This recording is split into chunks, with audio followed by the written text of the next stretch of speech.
Hello, hello. How you doing, Hayden? Great. How are you, Dave? I'm doing pretty good. Well, I want to get you in here because you're part of the younger generation. Yeah. You know, with this aggressive type music and stuff that I was used to listening to back in the day. It's a little bit different nowadays. You know, with aggression and everything. So. Yeah. Now it's a lot of censorship and what will sell. Yeah. So. Because I don't know if you remember back. I think it was back in the late '80s, early to late '80s at the PMRC. Yeah. Had all that stuff going on. Yeah. See, what they don't realize, that sold more records.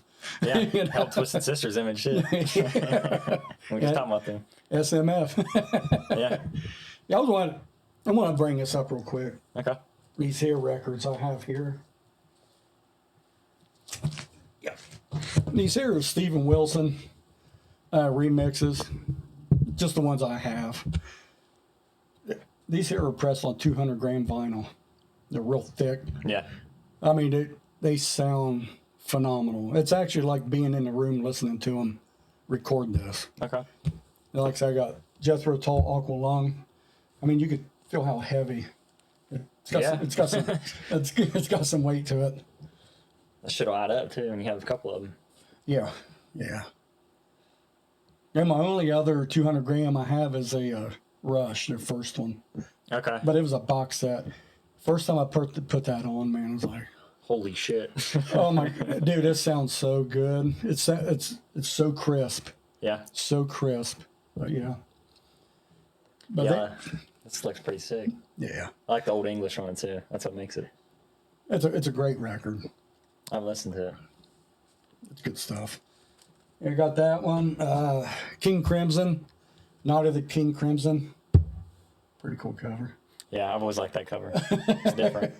And it was released back, I think, what, 69, 70, around that time. Well, at that time, that's a completely, you're like, what the fuck? Yeah, because you know, it actually come out and it hit you. Yeah. You know, it's like the first Iron Maiden record. You know, got the Eddie on it and stuff. It almost it's completely different. Yeah, it gives you that visual of everything right there. But yeah. To me, the album cover makes or breaks it. Yeah. If it's a good, you have to judge a book by its cover on music. To me. Yeah. If you see the record and it's something that doesn't interest you, you ain't gonna buy it. Right. Or you ain't gonna listen to it. Yeah, especially back then, you had to buy it then listen to it versus only put it on YouTube. You know what I mean? Yep. And nowadays, that's what a lot of people do. They'd rather, you know, hear about something than they go straight to YouTube. I'm guilty of that myself, especially these new bands that come out. Yeah. I don't know about that. Yeah. You know, I get on there, boom, boom, boom, or whatever, and it's like, oh, that sounds good. 5 minutes in, you're like, I either hate them or I like them. Yeah. And here we go. There's another King Crimson. I like that sun and the moon. Yeah. How's it going there? Yeah, it's pretty cool. It's good stuff. It's a 200 gram as well, isn't it? Yes. There she is. I mean, you can't beat the sound of these 200 gram vinyl. They sound so good. But yeah. Pretty sick. And there's the last one I bought. I've been looking because to find the original is here. If you do find it in really good condition, it can fetch a little bit. Oh yeah. But like I say, this is the Steven Wilson, you know, reissues of these here, and he's got a ton of them. He did a bunch of Yes records as well. Okay. And I mean, he did Tears for Fear. He did. You guys can get on Google it and everything. There's like a list. Like Wikipedia. Yeah. You get on there, I mean, he's probably done maybe 30, 40 records. Damn. Yeah. Okay. But yeah, get a chance, people. Give out a whirl. You know, because it's really good. You know, if you're into prog rock or anything like that, you know, that's right up your alley. That's what my brother's into, prog rock. Yeah, it's good stuff, man. He likes a lot of Rush, so Rush is pretty good. That's where you got to start with. Yeah. Well, that's a rabbit hole in itself right there. Yeah. Especially Rush. Oh yeah. So what'd you I brought a couple. You know I like Death a lot. Yep. And Sepultura, so we'll start with this one. This is my 2014 press of Symbolic. I have at the bottom a tribute show VIP signed by Gene Hoglan, which is from the 93 and 95 record. Okay. And then Steve DiGiorgio from the 91 and 93 record, as well as Control Denied. You know Control Denied? Oh, yeah. Okay. That's a good record. I just bought another one today. The thing is, he didn't want to sing. Yeah. He did. He just wanted to play guitar. He had Tim I can't pronounce his last name. Araham. That sounds good. Well, he's passed too. Yeah. And then Bobby Global, which is he's only on Symbolic. Mm-hmm. Yeah, they made 1,500 of these in 2014. I bought one. Now It's a white variant. Okay. So yeah, here, I'll pull it out and show you real quick. Yeah, because they repressed obviously your black, but I don't know how many they made. But yeah, I got the white. It's a thicker disc too. You can grab it. It's 180. I'm pretty sure it is. Yeah. Yeah. It's a great record, man. That is the best Death record in my opinion. Yeah. Start to finish, every single song. Title track opens it up and rips it. Always like that song, Zero Tolerance. That's probably my favorite one off. I can play the first half on guitar. I learned it. Up into the main solo. Yeah, it's pretty good stuff. Yeah, and Gene on drums. I mean, Seems like he's played for everybody. He was Slayer's first guitar tech and drum tech. Oh, was he? Mm-hmm. Yeah. And then he started Dark Angel. He was the drummer. He was the main songwriter too. I remember when they first came out, man. That's a little crazy. Even the reissues for Dark Angel was they're going to pay some coin. See, that's one thing about like your death metal. Scoot this out way a little bit. There we go. That's fine. But yeah, what the hell's that? Oh yeah, like the prices on like the original Death and your Sepultura records or anything of that genre. Man, you get original press of them, boy. And to me, it sounds so much better. Yeah. That's just. And the prices of them, man, they're just jumping. Oh yeah. They're jumping, especially on the Death. After Chuck died and stuff. A lot of people didn't realize who he was or what he was doing. Yep. And he wasn't making really a whole lot of money off of it. That's why a lot of people are saying where he died of had a brain tumor. Yeah. If he made more money off of it, could he have survived or whatever, paid for his treatments. But there's also no internet in the 90s. Yep. And it was death metal. And the main selling bands at the time in death metal was Cannibal Corpse and Morbid Angel. It wasn't Death because they were completely different. Yeah. Everyone wanted to do the low growls like Chris Barnes, and Chuck was in there screaming his head off. Like, it was different, and he just didn't really make much money off of it other than to get by. Well, just like in the early days, too, Testament. Yeah. When they first came out. Dude, they were killer. Mm-hmm. They were so good. Then they released Legacy. Yeah, that's the first one.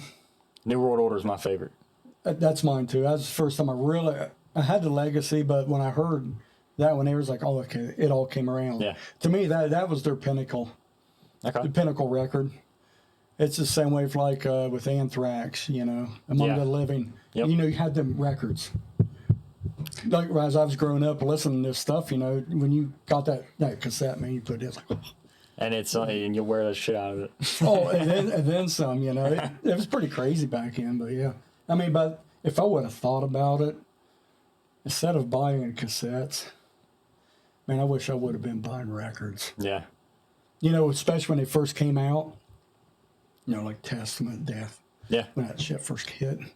Well, I mean, that was... Dude, I'd have... Have everything. Yeah. Yeah.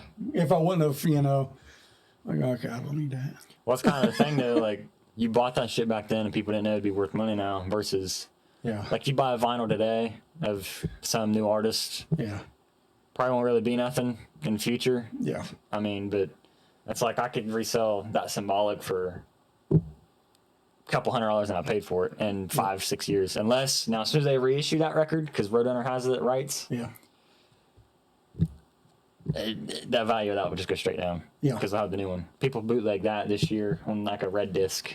And I've seen a couple for like $60. And then, because they only pressed it 3 times, it was 95 when released, 07, and then 14. That's a 14. And they only made 1,500 of the white ones. Now, I got one. I've got very lucky. I bought it from but the thing is, that's only 1,500 pressed on that collar. Yeah. That's it. Yeah. I mean, they did the black ones as well, obviously, but I don't know how many. Yeah. But they didn't do that many because there's not a single one for sale right now in the United States from that year. Let alone a 95 one. So good luck. I don't know which one I have. That's what I looked up an original 95 press on Discogs from Europe. They want like 600 plus.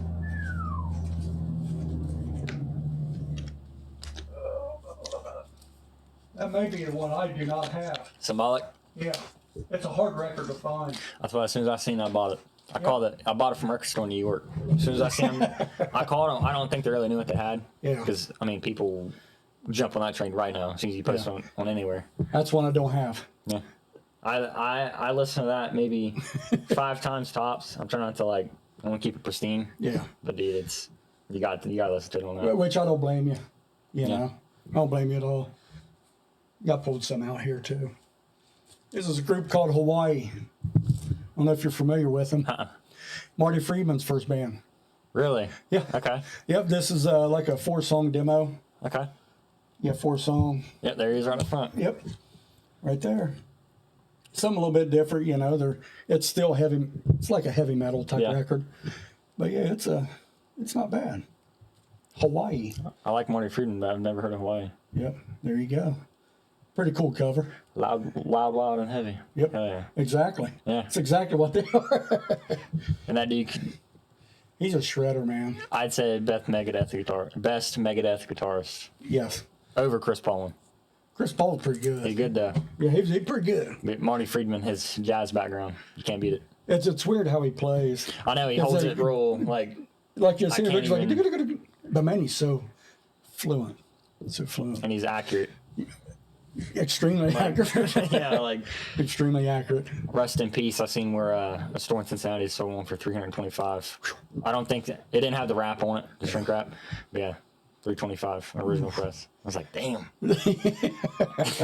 That's expensive. What's Countdown to Extinction's first press? They're going for about $400. Yeah, I can see that. Yeah. See, I was telling my wife the other day. So man, this is when FYE was still in business. Yeah. They actually had Countdown, all the first few on picture disc. Okay. I was like, I don't want that. Yeah. I want the one that I can play, jam to, not decoration. You know what I mean? right. I was like, I should bought them. You know, because you can't find them. Yeah. You can't find them now.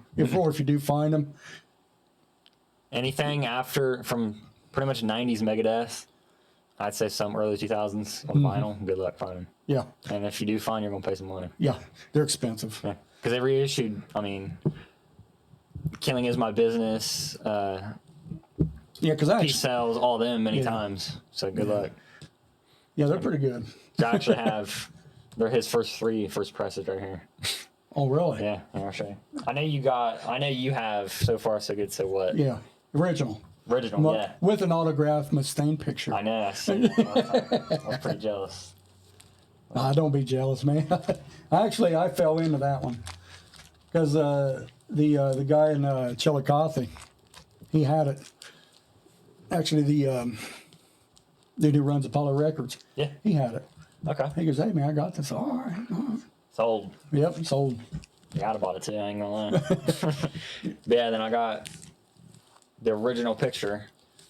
So before they changed their image up for the album cover. Yep. It's a UK press, and it didn't come with an inner, it just came with the little wrap or whatever, but still, I was like, holy shit, Yep. I gotta buy it because on the internet, you see I paid $89 for it, and Yeah. they can get it 200 plus. So I was like, fuck it, it's pretty much mint condition. Yes. Still has the original shrink wrap on it. As you can tell, it's cut open on the side. It's opened, obviously, but I know there's a Music for Nations yeah, it is. label. I seen that. Yeah, It's like, oh. yeah, because I think Yep. yeah, right there. Yeah, that record, and I like how he did the Sinatra cover. What's her name? These boots are made for walking. Is it Nancy? Yeah, Nancy. Yeah. Yeah. He did pretty good with it. Yeah. I remember getting that on cassette. I wasn't even thought yet. So. Yeah. Yeah, that's a good record. And that's also the only one with a different font for the logo. Really? See how? Yeah. See? Okay. Completely different. That's the only one where the font. It's almost like an old English look. To me, but it's not. Did not notice that before. It's the only one like that. And then the reissues, which I have the reissue, but I didn't bring it. The whole album cover changes. It's the one with the. But it's just It's just the skull and it has like the cross blades running down the back. Yeah. It's some. I don't know. This is. I pretty much bought this for the picture. yeah. Which is what we do for a lot of them. That's basically Kill 'Em All Part 2. Better kill them all. I like Dave Mustaine a lot. Yeah. I'm pretty biased when it comes to him. That's a good record though. Oh yeah. That's smoke. Well, I feel like, to me, yeah, that's Megadeth's first record, but it's just so raw and the production was terrible because he only had, I think it was $7,000 budget, and they blew it half of it on just beer and food. But still, I mean, $4,000 in the '80s, that put him on top of the charts. Yes. Like that brought him into recognition after Metallica. Yep. But to me, this is Megadeth's first record. Peace Sells. The production on that one there was pretty A good. lot better. Yes. And then he had same band members, Yep. essentially. Yeah, because I know they used to play Peace Sells, but he was buying on MTV like crazy. Oh yeah. And I mean, that's when he wanted to sing more about government, because the inspiration behind the photograph here is when him and I think it was Dave Ellison, the bassist. Actually, today is his birthday. He turned 60. But anyways, they were in New York and they seen the United Nations building across the street, and Dave was like, "Holy shit! Like, what if this is the album cover?" And then they put Vic on there, and that's what you get. You have the jets coming in to blow it up, and Vic's in the middle of a war zone. It's a cool cover. Oh yeah, I've always liked that cover. Yeah. And I like how it's pink. It's not, early Slayer was like so aggressive, and Yes. Metallica's first one was black and red. And That had rhythm. yeah, you had Yeah. pink to it. Yeah. Yeah, I really like that record. Yeah. And then a lot of people, the third one I have on First Press, their third record, a lot of people shit on it, but It's a good record. I like it. They did pretty good on it. So far, so good. So what? Ooh. And the picture's different. It's one of the only ones that is black Megadeth records album covers. Until you get to Cryptic Writings, which is almost like a blue. Okay. Yeah, that one's pretty good. That's the first one to have, and only one to have Jeff Young. That's on the little sheet. Yeah. Only one to have Jeff Young and Chuck Bellier, I think is how you Yeah. pronounce the name, on drums. Jeff Young's a good guitarist. He's from Dayton. Oh, he is? Yeah. I did not know that. He's from Dayton and moved to California at, I think, 18, and graduated from, that's not UCLA, one of the colleges out there for music, and that's how he met Dave Mustaine. That's nuts. And literally 2 weeks after they released it, I think it was 2 weeks, he fired both of them, fired the drummer and guitarist. Yeah. But you got to figure Mustaine back in. He was on. He was on a lot of stuff. Well, this album to me is his angriest record. Yeah. You listen to his voice when this one, he's pissed off, and you can tell in the riffs too, because like the first record's fast, but this one takes it up another notch, and I mean it's just in the lyrics too. He's really pissed off, and then not to mention, Darkest Hour is about Cliff Burton dying, so he's obviously pissed off and he's regretting a lot. Because him and Cliff were actually good buddies. Yeah. I mean, You always did like his record. Yeah, In the Lungs of Hell, Anarchy in the UK, he will not. Hook and Mouth. Always like that song Liar. It's pretty good too. Oh yeah, you're a fucking liar. Yeah.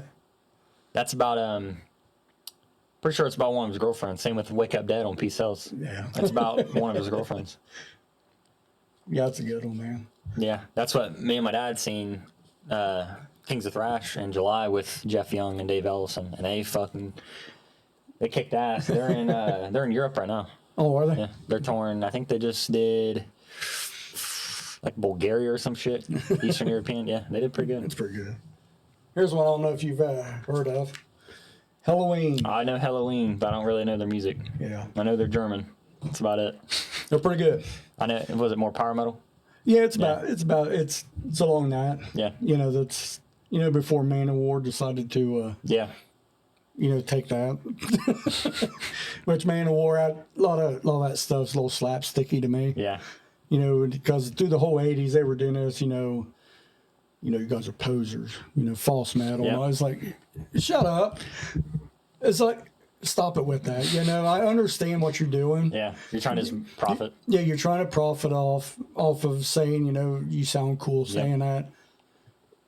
And all it is Just put out a record. It just stirs up fucking drama. Same with hip hop in the 90s and even today. Like, it's like, oh, I hate you, so people check out my shit. And I don't know. But same thing happens in metal all the time. Yeah, it's one of them. But yeah, I remember this. I remember getting that back in the day, listening to it. Like I say, there's not one fart on this bunch. I mean, you got Halloween, you know, that song. Yeah. Tell Was It Right. I mean, the whole thing is just so good. I'm Alive. That, you know, if you like your speed type. Yeah. These guys. Musically, I know they're a good band. Yeah. They're on point with that stuff. And like, this isn't their first record. Yeah. I mean, I think with the Walls of Jericho, I believe was their first one. But, you know, they've had a few, probably about 2 or 3 records before this one here. And then their second one, Keeper of the Seven Keys Part 2. Okay. Yeah, I see it, Part 1 right here. Yeah. It's like, it just picks up where this left off. But there's catchier, more songs on it. Is the cover the same? No, it's different. Different, okay. Yeah. Has like a demon hand or whatever, Okay. you know, reaching for keys, whatever. But yeah, I can show it to you later. Yeah, I like that cover. Yeah, it's pretty cool. I mean, something like that back in the 80s, you know, you're whipping through your album selections and stuff there at the store. That's a different cover. You won't really... Yeah, it's like, what the hell is that? Yeah. You know, and you see how Halloween is written, you know, like hell, oh. Yeah. I mean, you're like, oh. Yeah, I do like that cover a lot. Yeah. These are actually paintings. Yeah, yeah. What they did back in, you know. That's same with Bolt Thrower. Paintings. Same with black metal paintings. Like, yeah. No, last time I had a podcast. I don't know if you've seen it or anything, but I picked out 15 records. He brought 15 records. okay. And he never heard of a couple groups in there. A group called Riot. Right, I've heard the name. I don't know musically, but I've heard that name. Yeah, they're like got your classic sound. Okay. But they hit harder for some reason. Yeah. I don't. But after the podcast was over, I let him listen to it. He goes, "Oh my God!" He goes, "That's right up my alley." You know, he's a huge Kiss fan. Yeah. You know, they come, New York band. Okay. Yeah. You know, they came out in '79 with their first record, Rock City. Then they released Narita, their second record. Then they released Fire Down Below, which is the one I played for him. Yeah. There's not one turd on that record, man. It's just straight rock. Every single song. Yeah, I mean, back in, it just seems like it was different what it is nowadays. Yeah. I mean, there's a lot more thought process put into song construction, lyrics, and everything else back in. Well, it's like... Because it could be a one and done back in. And nowadays, you know, I mean, you got the internet. They can put stuff out themselves. Yeah. I can go home right now and come up with something like... Yeah, and you can put it out there. People go, oh, dang, that's tight. Yeah. You know? And you start gaining, like, fan base and notoriety, and there you go. That's all it takes. Record labels will be like, oh, where you at? Yeah. So I can make money. That's all it is. Yep. Make all you can. It's a lot easier nowadays, but there's also more competition, though. Yes. A lot more competition. Yeah, because, I mean, hell, you got these little kids from everywhere who can absolutely pick up a guitar and just go stupid. Oh, yeah. There's a 10-year-old little girl that plays with Gary Holt on stage. I don't get it. She went on America's Got Talent. I don't get it. Yeah. See, Versus someone that's been playing 70 years of their life and they're still learning a song, and this little 10-year-old girl just picks it up. And I don't like people like that. That's a joke, all right? She's pretty damn good, too. I don't know her name. I don't even know how to pronounce her name, but yeah, she rips it. Because I know I've seen the videos like these little Asian girls. Yeah. I mean, just absolutely stupid good. Well, that's what some schools over there. Like, the music class is not just singing like over here. It's you learn an instrument. Like, obviously, you could pick to be in band in school now, but every single kid will learn an instrument over there in some schools, yeah. That's pretty cool. Yeah. That's pretty cool. It sounds like... I mean, I don't know how the nations are different, but I don't know. It's pretty cool to me. It is pretty neat, though. I mean, especially if they learn to play the music we like. Yeah, you know? Well, it's like Japan. Yeah. I mean, a lot of their shit's still banging today. Like, yeah. I guess their record stores they have over there are just crazy. Oh, and the records they have mint condition. Like, if you could have near mint and or mint plus or whatever, they got it. Yeah. And it's weird though, because like a lot of your Japanese pressings are the best pressings you can get. Yeah. And I only have I only have one, I believe, one pressing. And that's that made in Japan that I told you about. That's it. I seen a Maiden one today. It was I don't know a lot of Maiden album names, but the one where it has like the pharaoh on it, the Egyptian cover. Oh yeah, Power Slave. Power Slave. They had a first press from, was it 84? Yeah. I think they wanted like $95 for it. It looked like it was still in the wrap. Oh, like, was it? Like it was beautiful. And then I had the Japanese lettering down the left side. Like okay, that had the Obi on it. Yeah, yeah. Okay, that's a Japanese pressing from '84. Because you gotta watch like a lot of your first pressings, they have like an orange peel. Their cover, the cover should be orange peel. That's a first pressing. Yeah. Because I have one over there. It's a first pressing. Yeah. But it's like I got wet or something. I don't care about that. Yeah. I know it's a first pressing. Yeah, and also it doesn't. I mean, some first pressings could be literally unplayable. Yes. Someone will buy it. Yep. No matter what. If it's metal as a whole, I guess. If it's rock, death metal, thrash metal, no one cares. They're going to buy it. Yep. It's like a lot of first presses you buy and you put on the wall, or you know what I mean. As you can tell, I don't have no records on the wall. Yeah. I like to play. I like I'll get in the mood like, man, I want to listen to Iced Earth, Yeah. or I want to listen to God knows what. I'll put it on and listen to it. What's like I listened to my girlfriend didn't really listen to it, but she listened to it. Trust me, Scream Bloody Gore, Death's first record. I popped it on there, and I mean, the clarity is unreal for '87. Yes. And he was only 18 years old, 17 years old. Yeah. Sounds a lot better on the first press than on my new press. Really? Yeah, a lot better. To me. Because I've noticed that I have a Buckingham Nicks. It's from like 74, 73, 74, around that time. Maybe 75, yeah, hold on. Yeah. There's nothing. It sounds 10 times better than these 180 gram Yeah. pressings. You just can't be, because to me, the first press is how it was designed to be listened to. Yeah. They produced it that way, so it could be heard that way. Yep. And then the remasters just throw it all out the window. Yep. It's like back to Megadeth. Like, a lot of people hate on So Far So Good So What, because the 2004 remaster, it takes out a lot of the little, like, clicks and the sounds that people used to like, and so they removed it all for some reason. And that's why a lot of people hate that record. I mean, you can do all that stuff, but I think it removes the purity of it. Yeah. It wasn't. What we were so used to listening to back in. It was produced and designed to be like heard that way, and then they completely just for the clarity. To me, it don't help it, but that's just my opinion. Yeah. First press is, to me, CD, vinyl, cassette. It doesn't matter to me. That's gonna be the best version to hear it. Yeah, I believe.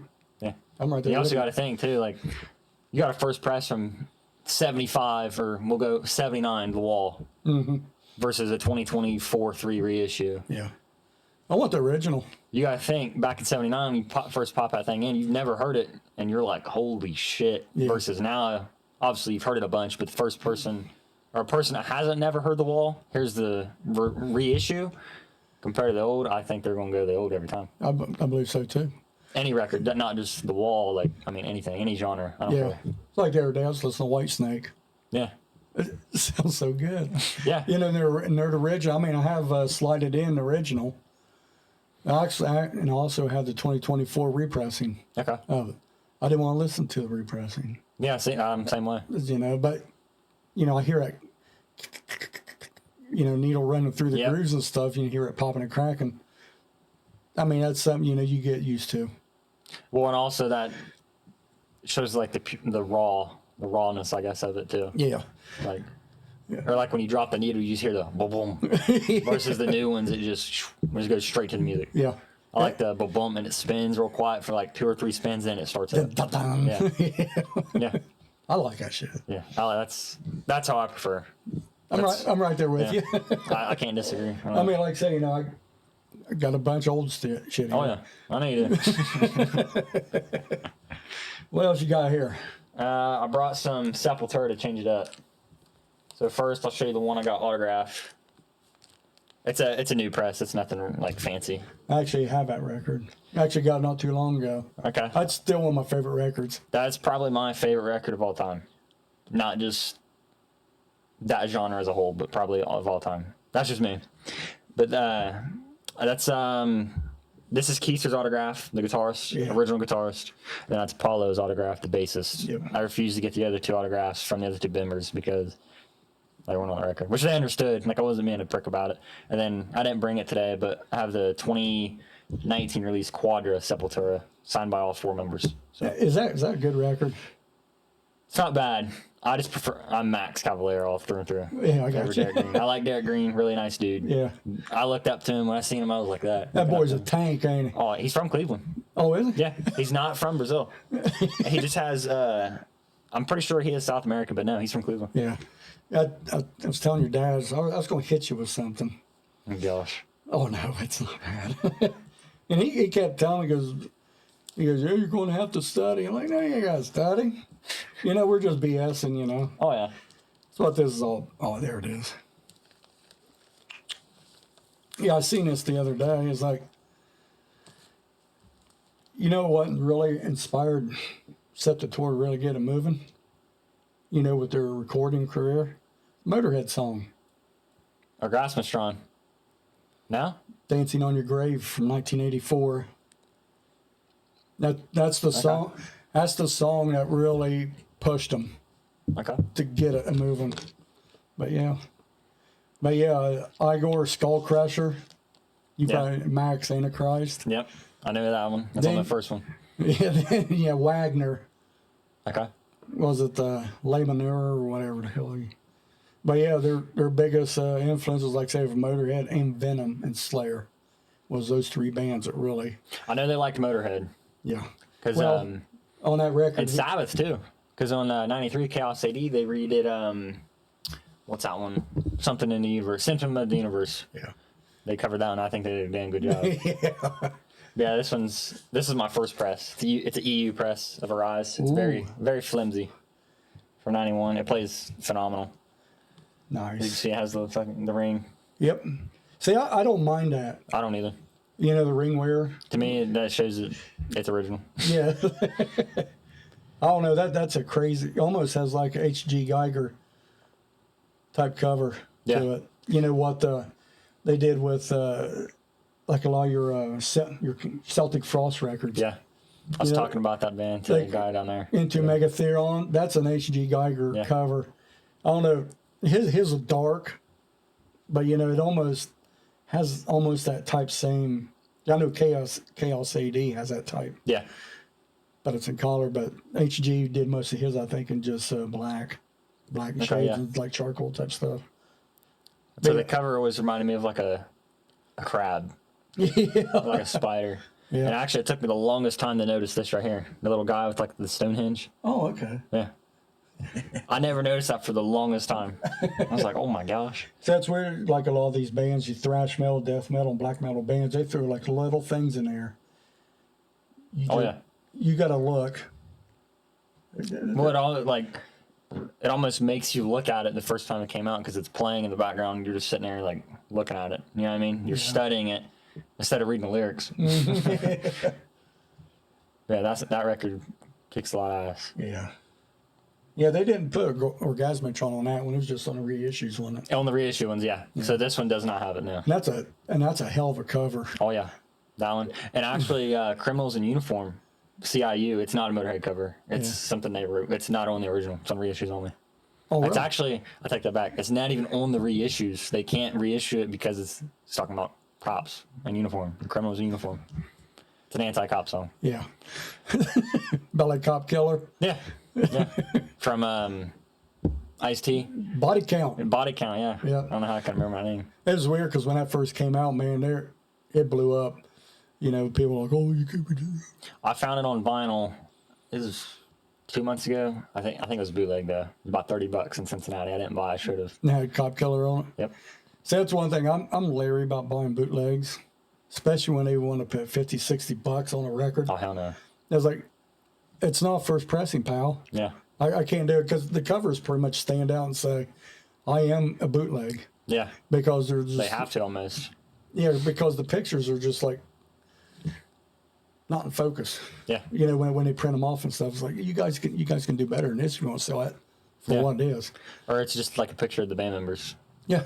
Yeah. Which I don't mind, you know, but I'm not paying $56. That's why with that symbolic, I refused to buy the bootleg. I was not buying it until I found it in a symbolic buy Roadrunner on vinyl. So I was not buying a bootleg because someone in their basement. Yeah, I got to get a copy. Man, for the longest time, I thought I had it. But I ended up buying, what was it, Human. I think I ended up, I got 2 copies of Human or some shit like that. You want to see mine? Human? Yeah. Yeah. So I bought this one. So the woman I bought it from said she got it in Germany. If I can find it, it's right here. The first press from 91. Human. It is almost brand new. Like, nothing wrong with it. Disc is mint. It looks flawless. Cover's mint. The inner sleeve's mint. Like, nothing wrong with it at all. Guess how much I gave for that one? $50. $200. What? This one was the only one for sale in the United States. And you got it. And I got it. I bought it. That's pretty cool, though. I mean, Yeah, you can check it out. I don't care. Check it out if you want. see, something like that's a little, like, ooh, I don't know.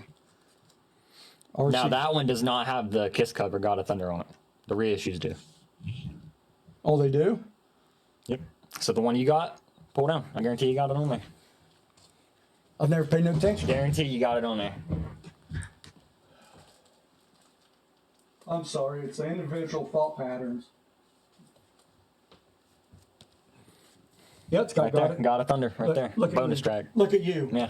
And this here's on clear vinyl with bone white Okay. pinwheels, splatter edition. Yeah. That's I have reissues of all the 2024 pressings except Symbolic, obviously. And then I have a couple OGs. That one right there. See this one here? I don't know if you can see. It's this one here is just like the regular. Yeah. You know, nothing fancy about Yeah. it. And this one here has got the foil. Okay. Don't know if Yeah, I see the difference. Yep.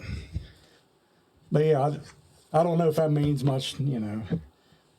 Good song, The Philosopher. The Philosopher, yeah. Individual I'm thought. trying to learn that tapping intro, and it's son of a bitch. Yeah. It looks easier than it is. This here's 2017 Okay. pressing on that. This here's probably 2017 as well. So you know the guitarist from that is from King Diamond? Which one is it? Andy LaRock? Yep. Yep, from King Diamond. Yeah, he good guitar player. Oh, yeah. He damn good guitar Yeah. player. He did that one and left. And then that's Gene Hoglan's first one with Death. What, the individual? Yep.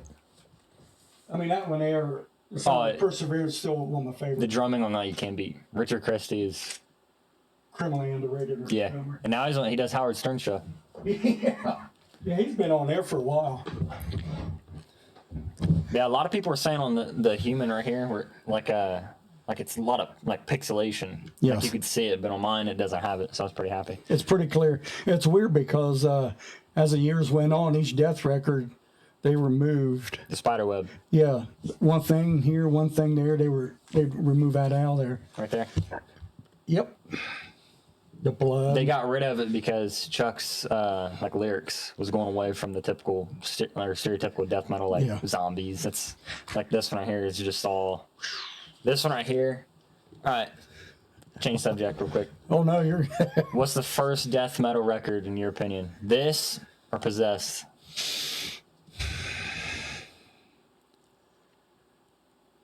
Well, I'd have to say Possessed. Okay. I'd have to go with this one.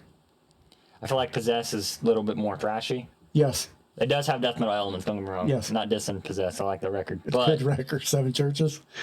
I like Death a lot. As you can tell, I got a shirt on too. But Yeah. I don't know. I'd have to go with Scream. I can Some see of the that. riffing is a little bit different. Yes. Well, there were even back then. They were still progressive as hell. Oh yeah, yeah. When they first came out. And this wasn't your old school death metal either at all. Yeah. By no means. But I feel like he kind of pioneered it. Yeah, probably American death metal. Yeah. These guys. Oh yeah. Like I say, you could probably put them in Possessed. I mean, just Literally right there, top and top. yeah. Like, Because where they came from and where Possessed come from, because Possessed was right there in the middle with Metallica Yeah. and everybody. yeah. You know, Exodus and all them bands kicking it back in.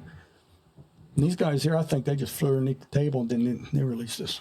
Well, it's also another thing in '87. I mean, at the time, the biggest bands was Metallica, Yeah. Megadeth, It's Slayer. fun because I was listening to that stuff, but I was listening to this stuff here as well. Yeah. And I was still listening to SOD. Yeah. Still one of the best hardcore Yep. records ever I released. seen our first press today for, I think he had $55 on it. I was going to buy it, but I already bought 4 records. Oh, dude. I should have. The first pressing is hard to find of that record because they've released it through the years, you know. Yeah. I have the repress, which you've seen. Yeah. But, yeah, the first press. And actually, it's more zoomed out on the first press of this picture, too. Yeah. The reissue, it's more zoomed in, and this one's zoomed out, which I kind of like because it shows more of the guys. Yeah. Still a cool cover. Oh, yeah, 100%. You know, almost it's got that Cannibal Corpse Yeah. type. My favorite Death cover, I'd say either this one or Spiritual Healing. I got it also on first press. That's a good one. That's is that a first pressing as well? Yep. Jesus. Pretty much brand fucking new. Yeah, so the picture. The pictures they had, like this one and the one after that, it was so funny. Because the picture tells a story. Leprosy. Leprosy, out of all Death records, I love them all. I'd have to say Leprosy's last. A lot of people said this one's the worst. I'd have to. Leprosy is not bad by any means. Don't get me wrong. Yeah. But out of Death records, I'd put Leprosy at 7th, the last. The reason why I like Leprosy so well, it's got Pull the Plug? Yep. And it's got Forgotten Past. Yeah. I like Open Casket a lot. Yeah. See, those songs there are the ones that really Stand out. Yeah, on those records, but they're so damn good anyway. The whole record, there's not one turd Yeah. on these records. And to me, there's no bad Death song. No. They're all kick ass, start to finish. Yeah. Yeah, the picture. I mean, they cover. Well, you see the story it's trying to portray from Chuck? What's that? So Chuck was a Christian. He wasn't anti-Christian or satanic by no means. But it's showing that all the rich people are Christians. See how they're all holding the Bible? Yeah. And then obviously he's sick. He has the hospital bracelet on. Well, the preacher here has money in his pocket that he's taken. That's why in the song Spiritual Healing, that's why he says when it breaks down, practice what you preach. Yeah. Because he's calling out Christians that are kind of putting on as a front. Yeah. So that's what the picture's kind of portraying. Almost looks like an Evil Dead Yeah. cover. Yeah. I think it's the same artist who did. I think it was. Yeah. That's what his name's right there on the little bracelet. Oh, yeah. And then on this one, it's right there actually. Repka. Yeah, that's the guy who did it. Right there. Repka and Repka. I don't have Leprosy first press. Oh, you don't? I don't. I only have these 3 on first press. And that's a tough one. Oh yeah, that one's your individual thought patterns, symbolic, and Sound of Perseverance. Yeah. Sound of Perseverance are going for $800 right now in Europe. First pressing? First pressings from '98. But the album cover, like the one you had, the original album cover is completely different. Oh, it is. How it still has like the mountain with the people climbing it. Yeah. It's a little bit more darker, and it's a lot more zoomed out. I don't know why they zoom in so far on the reissues. I don't know why they do that for. Like on the human, the skulls or the skeletons, I mean, are a lot bigger on the reissues. I don't know why. They just did it. Probably just not the same picture. I don't know. Well, it's like Ozzy, Bark at the Moon. Mm-hmm. I think like a European pressing that it's written in blue. Ozzy Osbourne and Bark at the Moon. It was like, okay, same record. I mean, I like Ozzy, but I'm not going to spend that money on an Ozzy record. What's like... he's not Dio. Don't get me started. I was telling a guy about that today, how you like Dio better. The Ronnie James era versus the Ozzy era. Oh, yeah. I mean, opinions are like a-holes. Everybody's got one. Yep. I put it out there. Yep. People don't agree with me. That's fine. Well, you're not the only one that thinks that either. Huh? I said you're not the only one person that thinks that either out there either. I mean, I think there's the first 2 records, in Heaven and Hell, and that's kick-ass record. And Mob Rules. There's nothing Ozzy put out with Ozzy beforehand, with Black Sabbath beforehand, even competes that shit.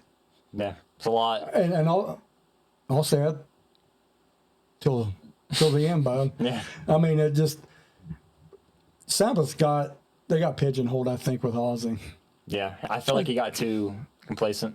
Yeah. Because he knew he was famous, and then once they kicked his ass out, he's like, "Oh shit, I gotta do something." Yeah. And that's Well, good thing you had a good drummer and a bass player write all Back it up, yeah. to write all the songs for him and do all the music. Yeah. Ain't Randy Rhoads. Oh, yeah. I I mean, like how he shouted out Randy Rhoads at the Hall of Fame induction. That's pretty neat. Yeah, it's I watched that. I was like, I didn't watch it the whole full. I just seen some clips. I was like, I mean, you could have had Ozzy there, but you should have had Jack up there. You Shout out a know, lot of the people that got him there. yes. A lot of the people there, because there's been a lot of people play with Ozzy. I mean, it's cool that Zach Wild was there and played, yeah, but he wasn't the only one that made him. I like Zach Wild, but I don't think he's even close to Jakey Lee. Oh hell no! I'm just putting that out there. You seen where Jakey Lee got shot? Yeah. I guess he's doing a lot better. Oh yeah. So he'll be all right. And no one tops Randy. Randy's good. Randy was good. He was the shit. It's funny because this one guy, he would say, he actually found it harder to play Jakey Lee riffs than he did Randy Rhoads riffs. Okay. Which I understand, you know, but when you hear Randy play them leads, man, it's just that classical training. Yep. Just went stupid. You're just like, holy shit. It's like, this isn't even fair. Yeah, Jakey Lee, I don't know. I'd have to get Randy. Yeah. I get Randy, then Jake. Yeah. And they're pretty close. Oh, yeah, they're close. They're real close. But then again, you have Brad Gillis. Yeah. But, you know, he only played on one record, you know, which is Speak of the Devil, which that's where I listened to a lot of Ozzy. Yeah. Was that record, which, you know, it was cassette back in, but I listened to that a lot. I thought it was the best Sabbath that Ozzy did. Okay. You know, by, you know, just that live setting and stuff, you know, just, it sounded so good back then. Yeah. It was just pleasing to the ears back then. I don't know why, but it just was. it's neither here nor there now. But yeah, Ozzy, I don't think he's got much longer. I feel like he's not my favorite vocalist. Yeah. But he deserved to be in the Hall of Fame solo career a long time ago. I would agree with that. Personally, I do not like Rock and Roll Hall of Fame at all. I think it's a joke. It is. I mean, Alice in Chains should have been there years ago. They're not going to put him, they're not going to put Alice in there or Soundgarden because Lane and Chris did drugs, yet when look at every band that's in there right now. Yeah. All jacked up. All of them. Look at the Beatles. Yeah. You know? Straight stoners, like they all are. Like, which I get, you know, that time they did their thing, whatever. Yeah. But, you know, Beatles put out good stuff. It was a little sappy. Yeah. But, you know, it's not bad. Yeah, I can listen to Beatles and I was like, oh, that's nice. Yeah, I listen to them from time to time. Yeah. Not every day. I mean, as I've gotten older, you know, I've learned to appreciate a lot of different music now. Yeah. You know, but like Culture Club. Yeah. They'll play that stuff over the intercom at work. It's like, damn it. That's how I'm there too. It's like, damn, that sounds not bad. Or then they'll put on the one station, it's the same song over and over and over. You're like, oh my gosh. Now I know why I hate the song. Yeah. A lot of Backstreet Boys thrown in there. Oh yeah. Which it's catchy as hell. There's a couple songs at work I hate. I mean, we all hate it. You're like, damn, it's on again. And then they'll play like two songs, then whole different channel. Yeah. Or station. Go to country. Yeah, we'll go country, then it's like, oh, we'll go to 80s hair metal. And then it's like, I mean, a lot of that stuff back like in the 80s, you know, they call it hair metal, but a buddy of mine, he calls it teeth metal. Teeth metal. Okay. Because they were always smiling like Poison. Yeah. White Snake and shit. It was like, yeah, always smiling. He goes, I got some teeth metal. As much as some people say it's not real metal, you can't outdo those guitars. Yeah. Musically, like, holy shit. Like George Lynch from Dokken. Well, it was funny that you mentioned that because he was actually in the running to be in Ozzy. He was going to be Ozzy's guitar player. George Lynch? Yeah, before Randy. Okay. But, you know, they all decided, oh, we better get him. Oh, there you go. That's a good one. Yeah, $15. I was like, fuck it. You can't beat that. Hell no. It's a good record, too. That, Dokken to me, is the best hair metal or glam metal band. Yeah. Rat is right behind them. Yeah. I know they're both big name bands, like, don't get me wrong, but I'd say Dokken, and then I'd definitely go with Rat. I would have to say Rat had the better drummer. Yeah. Bobby Blotzer hit hard. Yep. He hammered them drums. You know, the dude from Motorhead played in that Mickey D played in Dawkins briefly. Yep. Which is crazy. Because you look at them, they look the same. You can't tell which is which. That's what actually. But Mick Brown, he's a hell of a drummer too. The guy I just talked to today, he did. So when Stephen Piercy came through Columbus, like October 6th, I believe it was. He was his guitar tech. Oh, really? Yeah. I didn't. He told me that, and I was like, "Oh, that's cool." I was like, "Holy shit!" He's like, but I still prefer Dawkins more. I was like, "Have it your way." Yeah, I mean, I like them both. I mean, I love them both. I never seen Dawkins, but I seen Rat back in the '80s on the Reach for the Sky tour. Yeah. His vocals, dude. Rat's vocals. Crazy. Dude's like nails on chalkboard. It's like, yeah. It's like, his voice now is, he needs to quit. Same with Don Dawkins, though. Yeah, his voice is pretty well shot. Which, if you see Dawkins today, it's literally just Don. Yeah. There's no, because George does his own tour and he plays Dawkins songs. It probably sounds better. It does. It does. But yeah, I thought he was a criminally underrated guitarist back then. They all flew under the radar. Yep. Because you had Motley Crue thrown at your face 24/7. Like, I don't know, Mick Mars is a great guitarist, but George Lynch, I'm going every day. Yeah, it's a good record. Like I said, there's not one fart on that record neither. It's a good record. That's a kick-ass record. Yeah. And actually, when I was a kid, I'd have my dad put on It's Not Love, the music video, every single night before I went to bed. I'd watch It's Not Love and Who Made Who music video every night. Every night. But it was a Who Made Who put on Maximum Overdrive. Yeah. Every night. That's actually, it's a slapsticky movie, but it's catchy. Yeah. Oh, I love that movie. It's funnier than hell. You can't, like... A possessed semi. I mean, you can find it on DVDs, but there for a while it's kind of hard to. Yeah. But now it's on, I think it's Paramount Plus or Peacock. It's on there. Yeah. Yeah, that's a good record. Oh, yeah. I like it. I jam the shot of all the time. Unchained the Night, I had a buddy on that in high school hooked on it. That's a good song. That's my favorite song on the record. In My Dreams, Lightning Strikes Again's a good one. Oh, yeah. With the Sunrise. I mean, like I say, there's not one. There's not a bad song on that. No. What's the same with Rat? Their first two records, you can play them all the way through. Both Oh, of yeah. them. They were good. I'd say Out of the Cellar. Yeah, that's a good one. I'd have to go with that one, 84. That one kicks ass. You say, yeah, it's 84, Yeah. wasn't it? Yeah. And then the other one, the one after that, Invasion of Your Privacy. That's a good one. 85, I think it came out. It's still pretty good, but 84, can't beat it.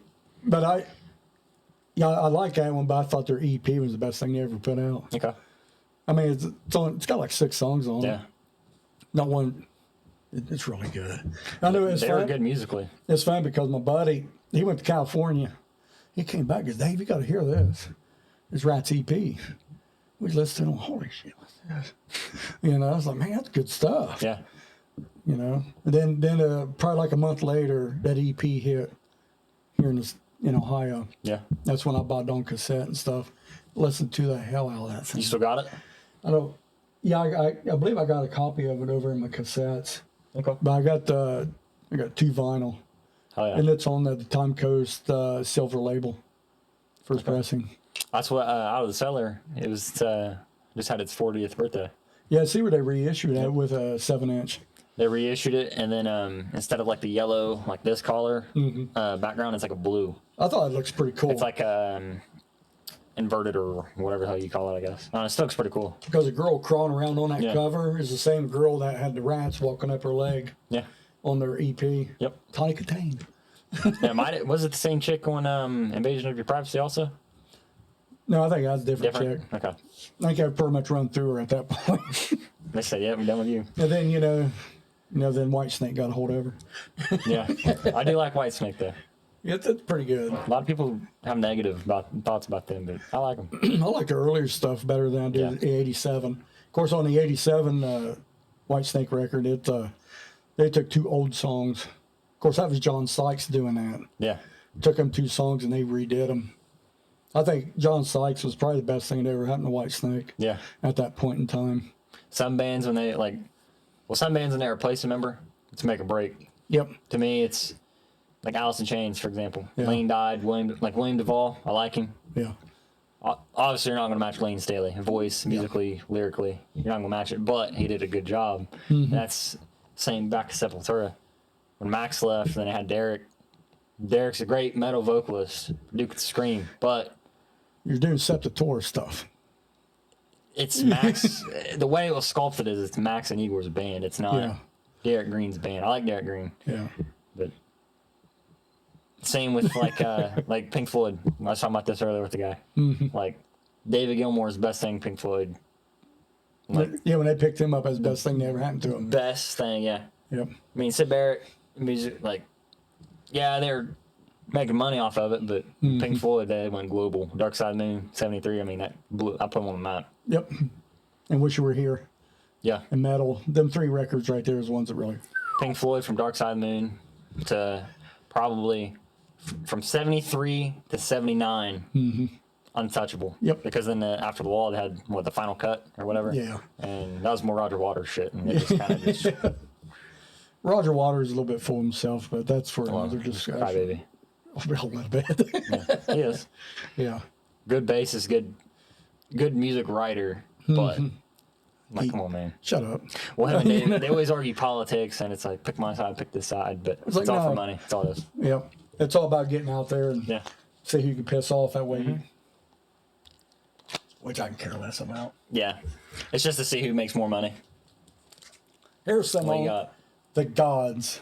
The Gods. You mentioned this band to me. Columbus, Ohio band. That the guy brought that up earlier. The guy I was talking to. Oh, no kidding. Yeah, I shit you not. Because it was what's that one band? The Steelers. They're 80s. I think they're more like a glam hair. You say Steeler? Steeler. It might be Steeler. Well, that was the band that Yngwie Malmsteen, Ron Kill. Yeah, he was on it. He's like, "Are you thinking about the Gods?" I was like, Oh, they're Might be. totally different band. "Yeah, I know," Yeah, but I thought they were from Columbus or No. Youngstown or wherever you said. He's like, "Yeah, they're from." Did you say Youngstown? No, Columbus. Columbus, okay. Well, they might be around Youngstown. I don't know. Yeah. But I know they're an Ohio band. He's like, "Yeah, you might be thinking of the Gods." I was like, I probably am.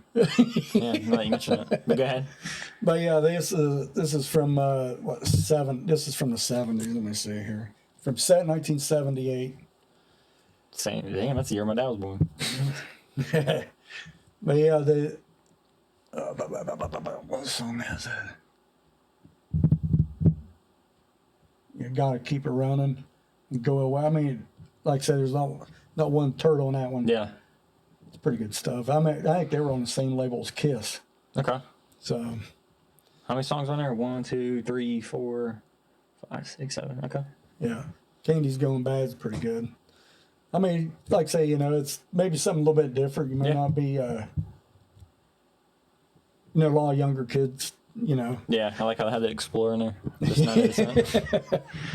90%. Like a lot of your younger generation and stuff, they're not familiar with the bands like us here from the 70s. Yeah.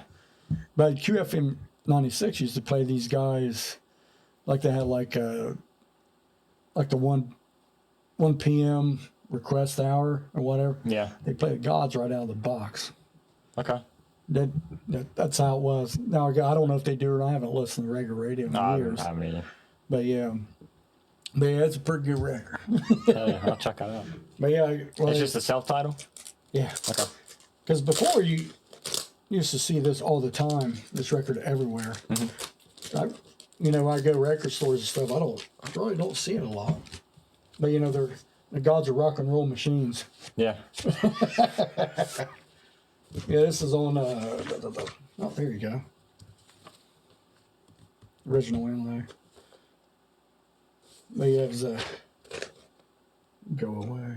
Yeah, Gotta Keep Running is the one that was the big one that they QFM 96 would play all the time. Okay. Right Then I probably heard it. yeah. But yeah, I mean, the record's flimsy as hell. Oh, yeah. But dude, I'm gonna tell you what. Kicks ass. Yeah, it sounds good. See, that's one thing about, I don't know what it is about what they did back in. Like a lot of these records, they were thin as hell, but boy, they sound so They could good. play. Yeah. That's like those Death records. I mean, you hold one side and the other side just going. Yeah, they're flimsy as hell. Yeah. But this is this is absolute banger of a record. Is that the first one then? Since Yes. the self-title? Okay. Yes. And then their second one, it's called Nothing Sacred on it. And you can't, if you want to listen to like on Spotify or something like that, I got a song on there called 714. Okay. It's a bitch whip type, Yeah. you know, get high type feel. Yeah. Back in. But yeah, they, You get it? Here. it's ripped. There we go. But yeah, you couldn't get that song on like Spotify Yeah. for the longest time, from my understanding. But yeah, it's a good song, 714. I mean, it's got that, you know, that classic rock sound and everything. Yeah. It's absolutely smashing shit. Hell yeah. What's like Carcass, Bill Steer, their guitars. Mm-hmm. He has a 70s hair metal band that he started. Oh, he like does? On the side, yeah. I forget the name of it. I've heard it, but yeah, he does the grindcore death metal shit, and then on the side he does his 70s classic it's rock. Like it's almost kind of like the Eagles kind of vibe. Really? Yeah. Yeah. That's pretty cool. And he honestly looks like he has not aged in years. Yeah. He's like 55, still has long blonde hair, and like he looks young as hell, but he looks like he's in his 20s. Yeah. Because I know a buddy of mine, he turned me on to them way back when. Was it Swan Song? A lot of people hate that record. I love that record. Well, that's actually the record that that's a breakup record. Mm-hmm.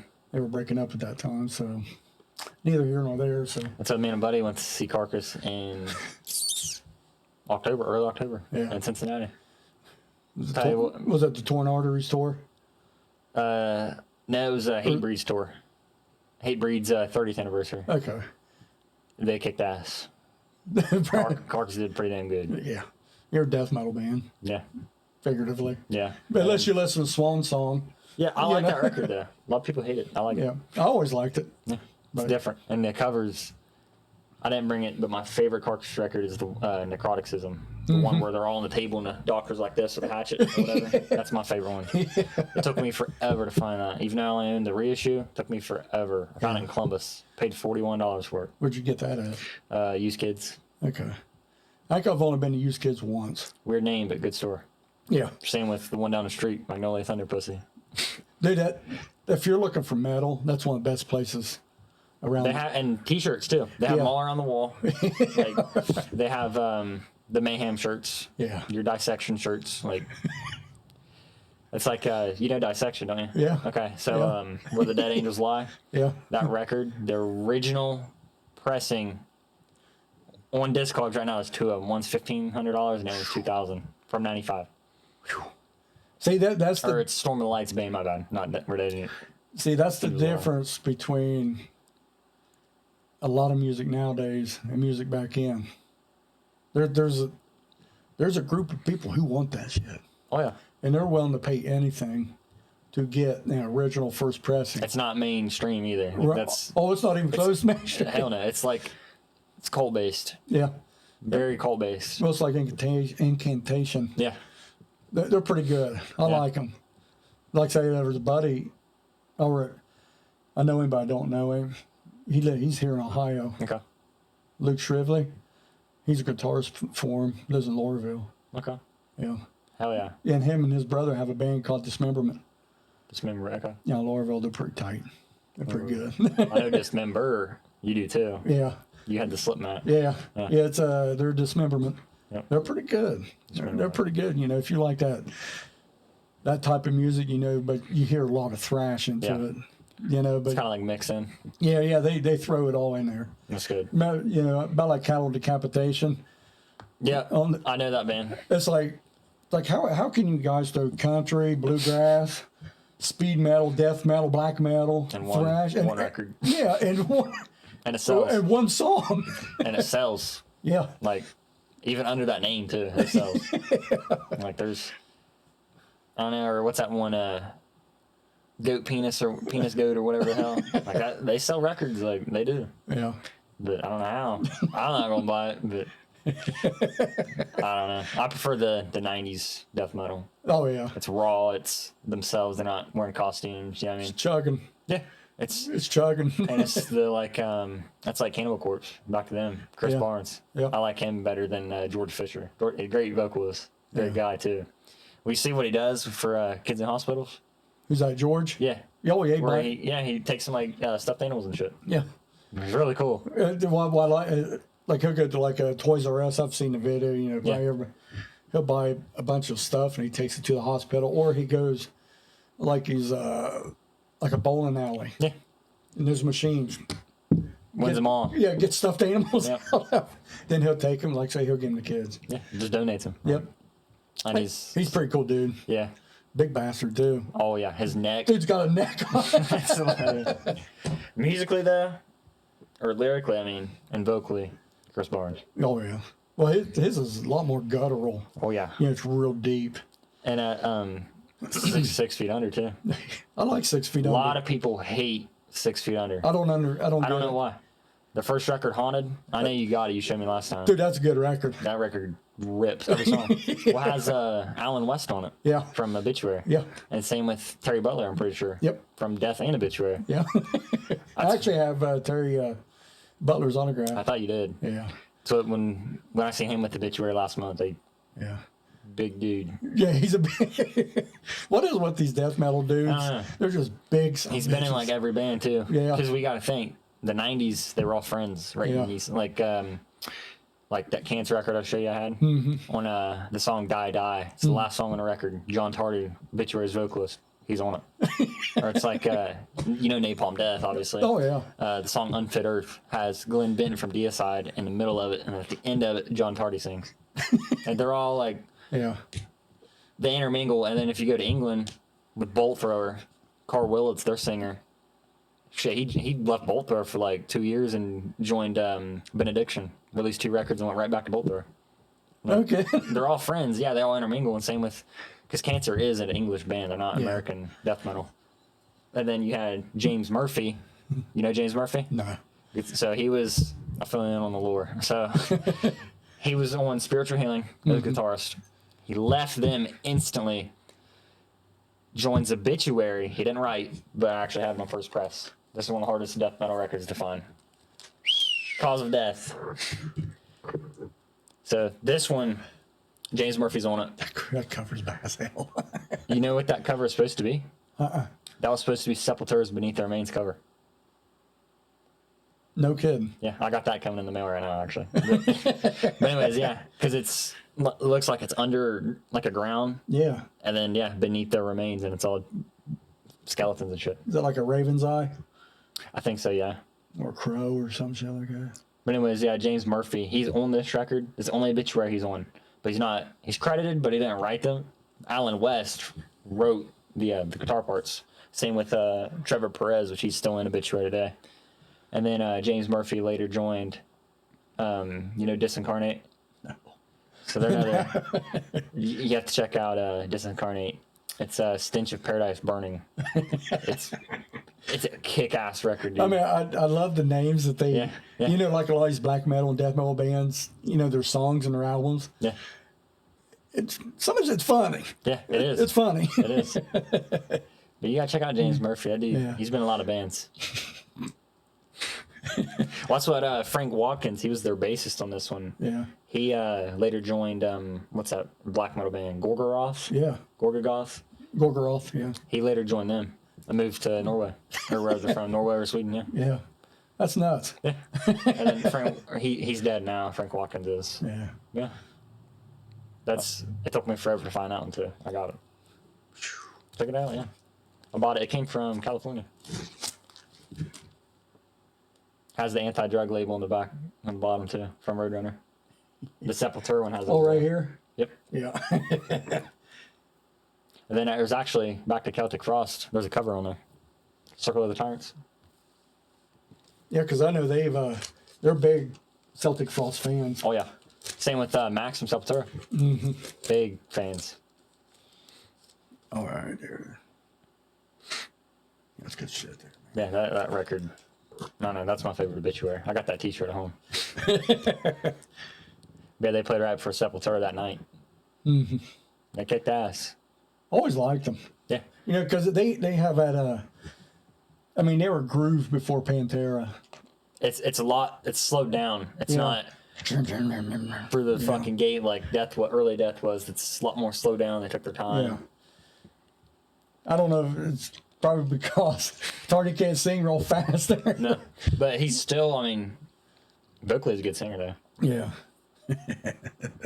Yeah, then because Alan West, he's on their first record. I always like that cover, man. It's pretty tight. That's one of my favorite covers of all time. Yeah. It's same artist, I believe, as like a Rise, which is same artist as Beneath the Remains as well. Yeah. Yeah, they swapped them because actually Igor Cavalera, Sepultura's drummer, he has this tattooed on his body before it was released, and then they switched the photographs last minute. So yeah, he has that tattooed on his arm.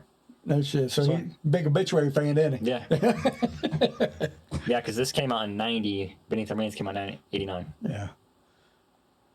I didn't know they were going to do that. Yeah, they swapped it like last minute. FYI, people. Yeah. You know? Yeah, you know more about that. You know. I love Obituary. I mean, they kick ass. Yeah. It's like a doom element behind it. Oh, A big one, too, yeah. yeah, they got that, like you said, they got that doom, but I don't know, the drums are just a little bit different. That's what was Brother Donald. Yeah. It's same with Sepultura. Brothers. Yep. Brothers and bands always kick ass for some reason. To make or break. There's something. There you go. Oh, hell yeah. That's Overkill. Overkill, okay. It has the artist. I like how they always had the artist names Yeah. of the photographs. Yeah, this, actually, I could probably do these two at the same time. What else you got? This is Rainbow Rising. Okay. That was his other band, wasn't it? It's, Or his first band? who's that? Lemmy. Oh, no, this is, Okay. this is from like 75 Okay. with Ronnie James Dio as a singer. With, Richie Blackmore. But yeah, this here's got Richie Blackmore, Cozy Powell, Ronnie James Dio, Tony Carey, and Jimmy Bain as the bass player. This record and this record here was your formation of heavy metal and thrash metal. Okay. Straight down the pipe. The song on this here, A Light in the Black, is where it began for heavy metal. Popularized it. This is, to me, the first heavy metal record ever made. Well, you can go with Deep Purple in rock. Yeah, I knew he was going to say Deep Purple.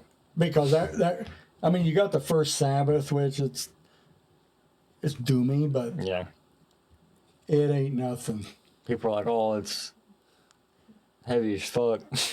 Well, you know, that song, that song, Black Sabbath is so heavy. No, not really. There's other little bands putting out shit. It's scary. Yeah. All right, I'll give you that. It's scary. That's it. But when you hear the song "Light in the Black," it starts off double bass. And no one was doing that at the time. No, nobody was doing that stuff. And the guitars, how everything is being played, how the singing is. The song, "He Wants to Go Home." He sees that light in the black, from a distance. He wants to go home. That's all the song is about.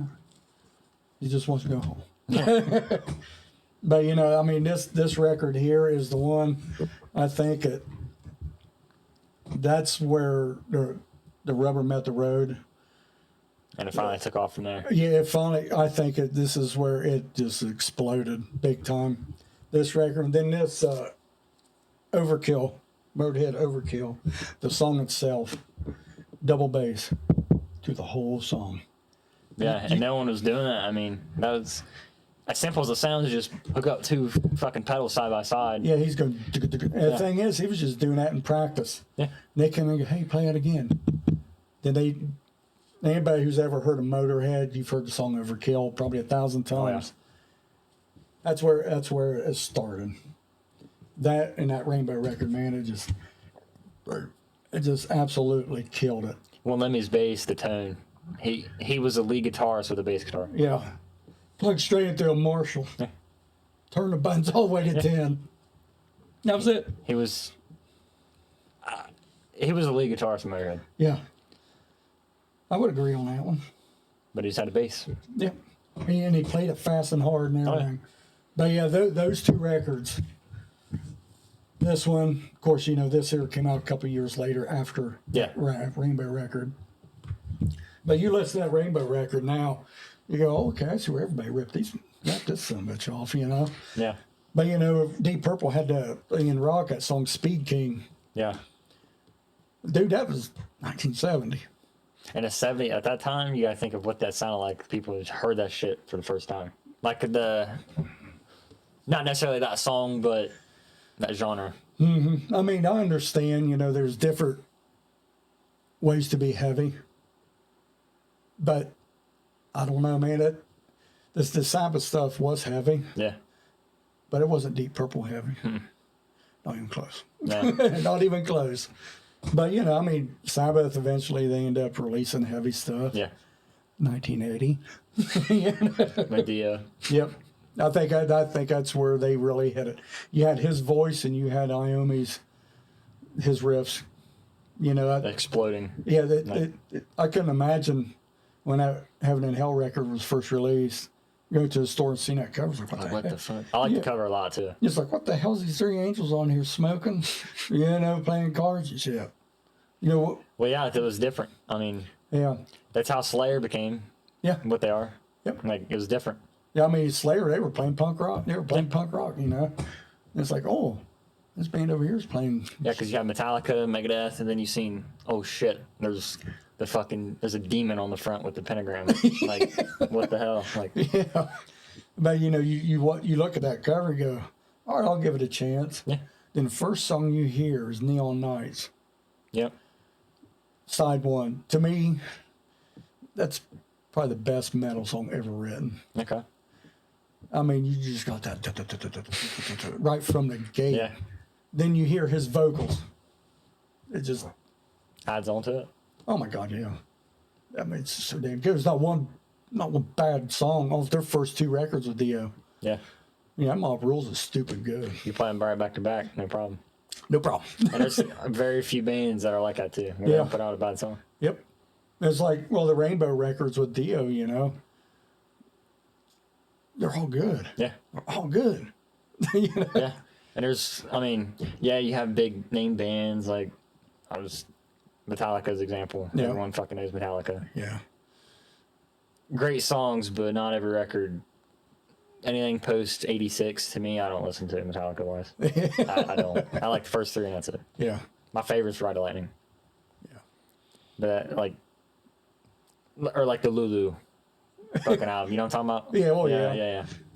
Yeah, that's Ass. it. Like, no one wants it. Yeah, because that was a Lou Reed record. Yeah. It is what it is. Yeah. They played what Lou Reed wanted to play. I like Saint Anger. That's a good record. It's not bad. People shit on the drums like it's different. The drums are shitty. I mean, clank, clank. Oh, they're not the best by no means. Yeah. Or good, but it's different. Yeah. They were experimenting. I had a discussion with Paul Ramey. He was on here as well. Yeah. I was talking to him about it. I was like, dude, it just does not. Injustice for All does not sound good to me. They don't. Granted, it's flat as hell because there's no bass. But it's not pleasing to listen to. Yeah. I think it's very, I don't know, drone. I don't know, man. It's mixed. It's not. It doesn't have the raw to it at all. Yeah, it just does not sound good. What's up? There's bootlegs called Justice for Jason. And the bass is through the roof. Yeah. And it sounds 10 times better than what they released. Yeah, I'm gonna have to try to get one copy. And it has Jason standing on the front like this. Told There's you. no Lady Liberty. It's just him. Told you. Yeah. Cliff Burton. He probably wrote the best bass lines, but Jason, he played them with more energy. Yeah. Jason, and I feel like that's why Lars started hating him, because he seen Jason was taking the spotlight. Because at the end of the day, it is Lars and Jason Hetfield's band, or James Hetfield. Yeah. It's their band, but I don't know, Jason, I feel like he wanted to go a different route. Yeah. That's why they got it as. And what he released, after that, I think would have made a hell of a Metallica record. Yeah. That's like even before, when he was with Flotsam. Dude, they were killed. Yeah. Man. They were stupid. He knew what the fuck he was doing. Yeah. That's why they hired him. Because I think he played on two Flotsam records, and then he went to Metallica. Then I think Flotsam released No Place for Disgrace. Yeah. Got the samurai on Yep. it. I like that one. Dude, that's a good record. I like the cover a lot too. I always liked that song, The Joneses. Yeah. It's an instrumental. I I like like it. instrumentals. I think it's a damn good song. I mean, it just has that that thing about it. I don't know. It's about like Metallica's "To Live Is to Die." Yeah. Those songs. I like the riffing though. Yeah. That song. I won't look it up. If it comes on, I'll listen to it. Yeah, It's one of those. It's a good song, but Call to Cthulhu, it's not bad. But it seems a little weird being. I mean, I get reason why they put it on. Yeah. Riding Lightning. I'm just rambling. That's like with Kirk Hammett being in Exodus at first. Yeah. Before he still feels bad about that. Yeah, About I leaving know. Exodus and joining Metallica, and how big Exodus or Metallica has grown. Yeah. And But- Exodus really didn't jump off the page. I feel like I'd say out of the big four, kick Anthrax out, put Exodus in. Oof. In my opinion. I could see that. I like Anthrax, but Exodus to me is more. I like Gary's riffs better than Scott's. Yeah. Yeah, I can see Yeah, that. see, like Anthrax is a good band, Yeah. but Joey's voice, holy shit, I can't do it. It's an acquired taste. It's like with Megadeth. A lot of people hate Dave's voice, but It is pretty whiny. I like Dave's voice though. Yeah. It took me a long time to get used to it. It's like my big four ranked. I'd say Megadeth, Slayer, Metallica, Anthrax.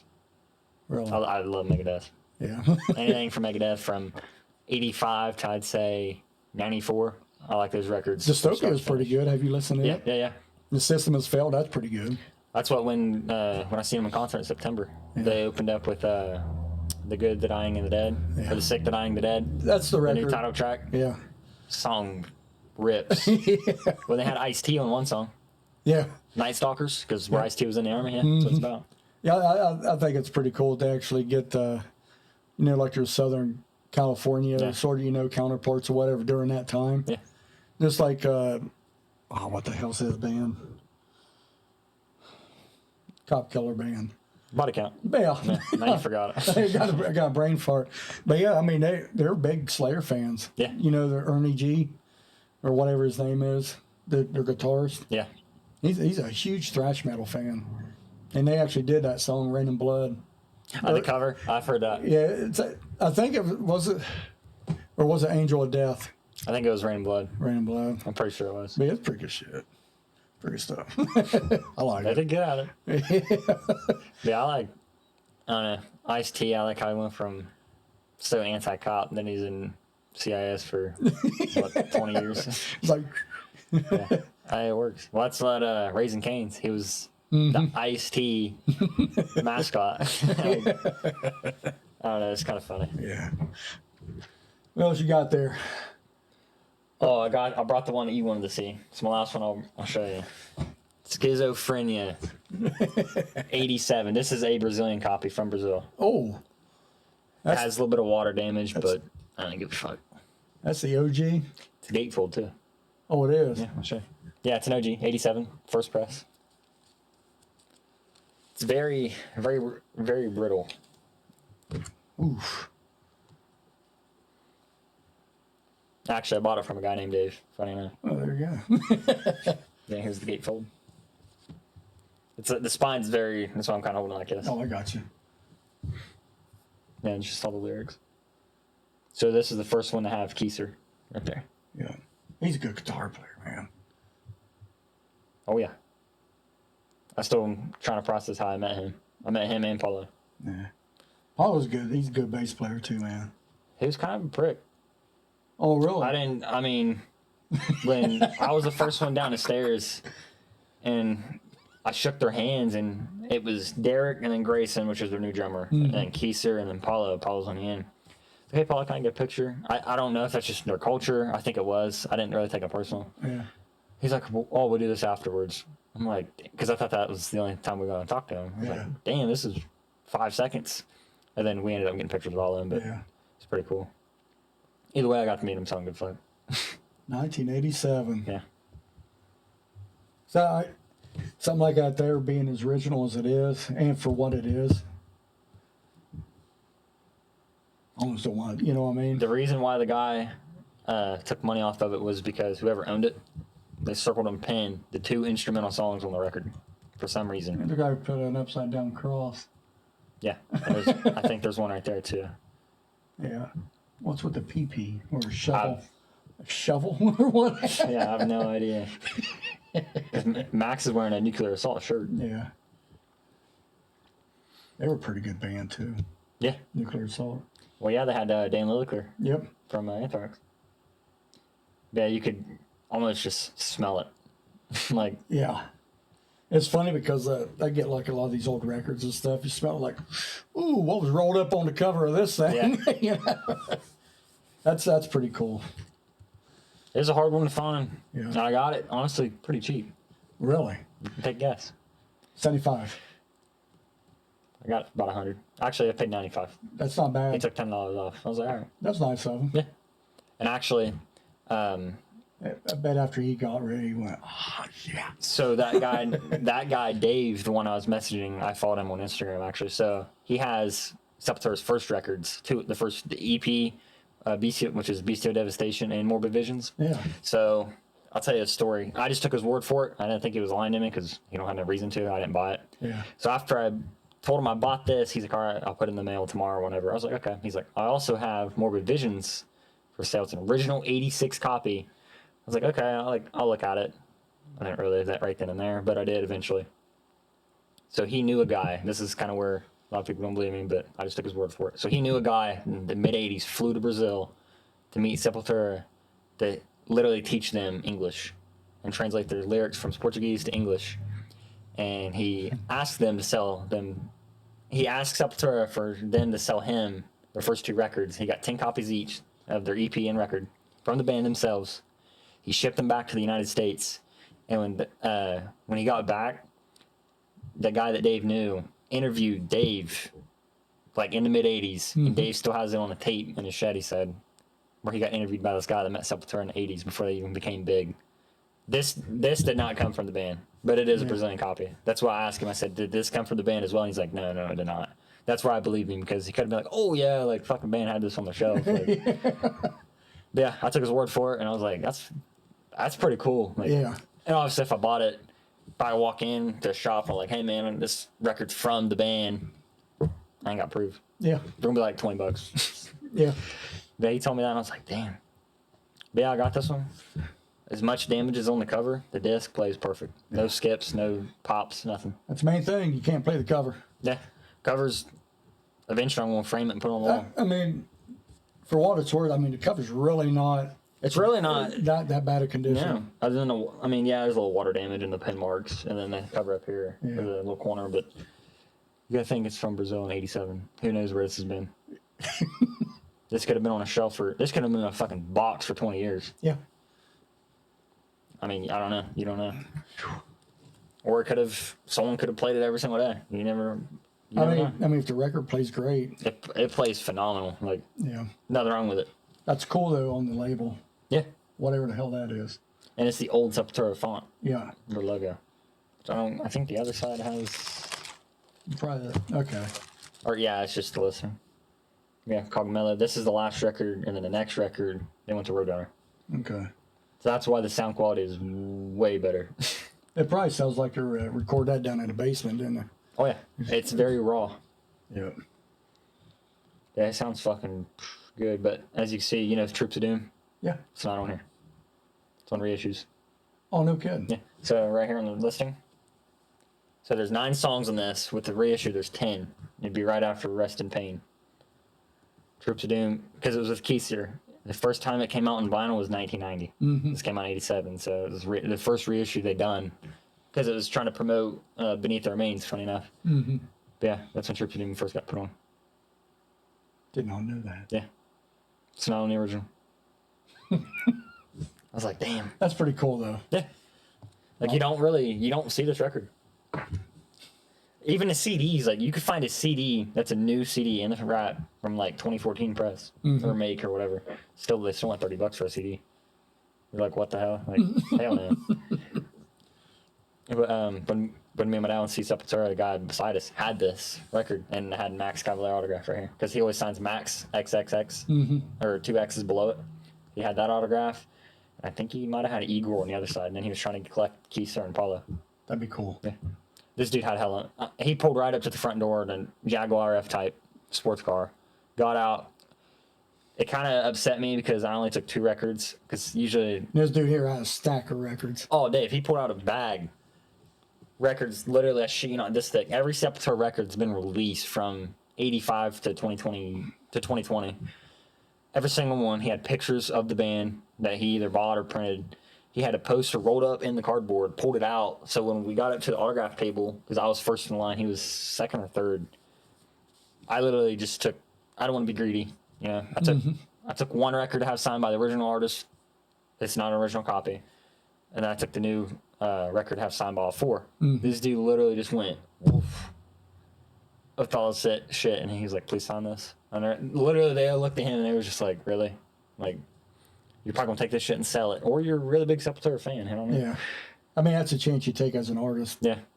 You know. Yeah, I was like, "Are you serious, bro?" That's just, I don't know. To me, that was just asking for too much. But just like me, I got autograph records in here. I was like, Yeah. I'm gonna sell 'em. Yeah. I get records to listen to. Yeah. Not to sit there like, okay, I might be able to get $1,000 out. Now that Ramones record I got, I might be able to get some coin from that one. Was it 5 members or 4? 4 members 4, okay. autographed with the original guitar pick. Yeah, I mean, is the pick signed as well, ain't it? No, Okay. and it just says Ramones on it. And it's like the weird like not your typical pick. Yeah, it's a pretty good size pick. Yeah. You know, it's for the no. Yeah. You know that stupid crazy down picking that dude did. It's like I was. What's like a lot of bands. Like the thicker the pick, obviously you want for like the death metal because you're chugging a lot. Yeah. That's like I think Chuck from Death he used a .88, kind of a thin. Yeah. There's a big difference in that. Well, that's the reason. Well, a lot of that has a lot to do with the sound too. Yeah. On the stuff that they're wanting to put out. I mean, probably from one record to the next, you know, he may have changed.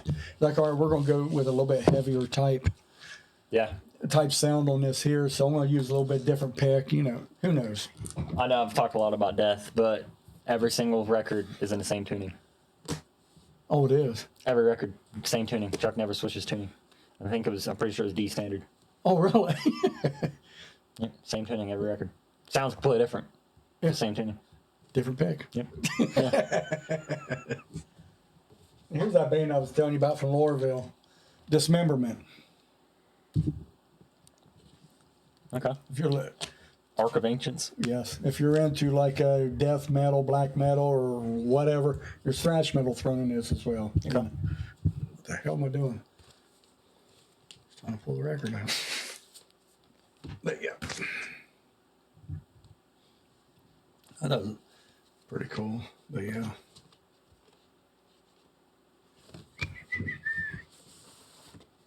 Yeah, it came with this. Of course, you got the lyrics. Okay. That's pretty neat. That's Luke. That might be his brother. Hell, I don't know him. But whatever the case. But yeah, this is a phenomenal, you know, whatever genre. Black metal, Yeah, death metal, kinda you know. all of it. You know, you like say, you know, it's a mixture of everything on this record. Oh shit. And there's a variant, which I thought was pretty cool. Yeah, I like that. You know, something a little bit different. But yeah, anybody out there, this is a good record to buy. Yeah, I like that color scheme. Yeah, it's like a green. Yeah, I was trying to. You know, greenish black, I guess. I don't. Because it has like a green tint to it. But yeah, when they release this record, they actually have like the clear vinyl. Yeah. But I think that actually goes to the band itself. Oh shit. Yeah, I was like, oh damn, can't get that. I like clear vinyl. It's It's sick looking. It's pretty cool. Yeah. I think I maybe got a couple. Like one of them's a rainbow record. Not Theo. Yeah. That's when you know, Richie Blackmore was wanting to commercialize and everything else. Yeah. That's the reason why Dio left. Yeah. Because he didn't want to be part of that shit.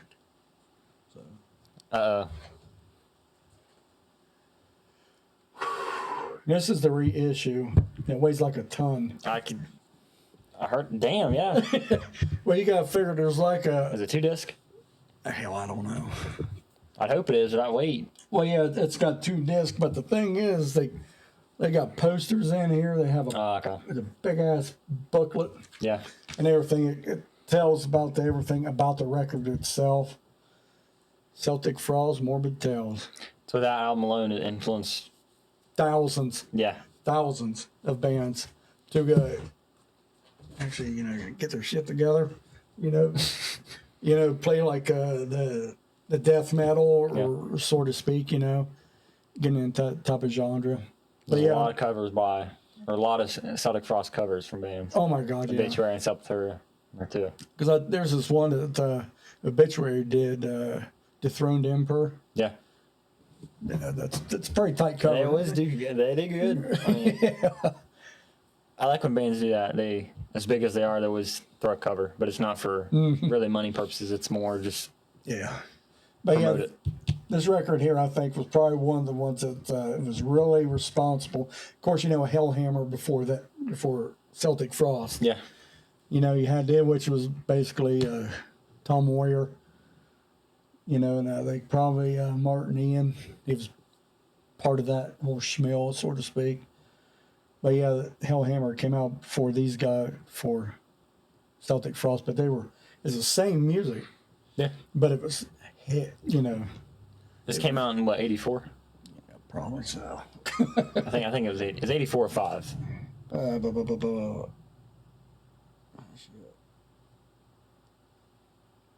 think it was probably around, about that time. 85, I believe. Okay. Yeah. But yeah, it's pretty good stuff. Yeah, I've always liked that cover on the front too. Yeah, it's pretty wicked, isn't it? It's different. Yeah. See, the thing is, I didn't have this on cassette or anything like that, but I had Dethroned Emperor or whatever on the cassette single, which is crazy, Yeah, it had, one song, one and done. Yeah, well, I had like the lizard or devil lizard and stuff. Had 3 naked women surrounding them. Yeah. That's what I had on cassette. Okay. I mean, my buddies, we listened to that thing all the time. All the time. Yeah. And it was a lot of fun. Listening to that stuff just full blast. Yeah. Get out of the car, your ears are ringing. Like, damn. That's when you listen to a good one. Yeah. But yeah, I mean, it's a hammering record. Anybody out there, want to get your feet wet, with your basically the originators of this type of music. Yeah. Your death, black metal, but it was more melodic, because it was something new, that they were doing. But, then all them other crazy groups started falling right behind them. It's like with black metal. People say Venom. I think they brought the theme. Yeah. But musically, I don't think they were there. Well, no, they were basically a new wave British heavy metal band. They were more of a heavy. To me, I'm biased, don't get me wrong, it's Bathory. Yeah. Well, then you have Bolt Thrower out of England. They came out, in the mid-'80s? The first one is 87, 87? I believe. It's In Battle There Was No Law. Okay. That's one you don't find often because it's not on streaming platforms. Yeah. It's the only one not on there. Really? Yep. Wonder why they did that. I think label rights. The cover, it looks like a kid just took a marker and loaded went. But it's an actual photograph, and actually, that's the only one where it doesn't have your typical Bolt Thrower logo on it. It says really? Bolt Thrower. It's like, so they say Bolt, and then it's the same T thrower down this side. And it was like a white cover? Yeah. Yep. Okay, yeah, I've seen it. Yeah, I got that one at home. Not a first press, but I have it. I mean, I don't know what... Because this here, like I say, came out in the early 80s. It might be one of the first, Death Black. Yeah. I really don't know how to I'd agree. explain about what genre they really are. They're kind of, it's their own sound, and I think that's why they became inspirational. Because he's tuned to standard E when they did this record. People say, "Boy, I can't believe you made that. That sound that heavy." Well, back in there was alternate tunings, but nothing like that down tuning shit. What they do nowadays, everything. People fucking down tune it so much today. It's just muddy. Yeah, you can't. I don't like that. You can't differentiate the sound. Yeah, I want to hear some twang in it. I mean, I like hearing the bass and the guitar, but I want to hear some of that twang. That's kind of like back to Bolt Thrower. They're tuning, and their two guitarists paired with Joe Bench, the bassist, the chick.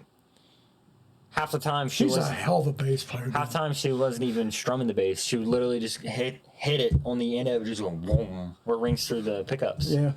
It's like one concert they played the Fourth Crusade. Yeah. She's literally just hitting the guitar with her fist. She's not even playing it.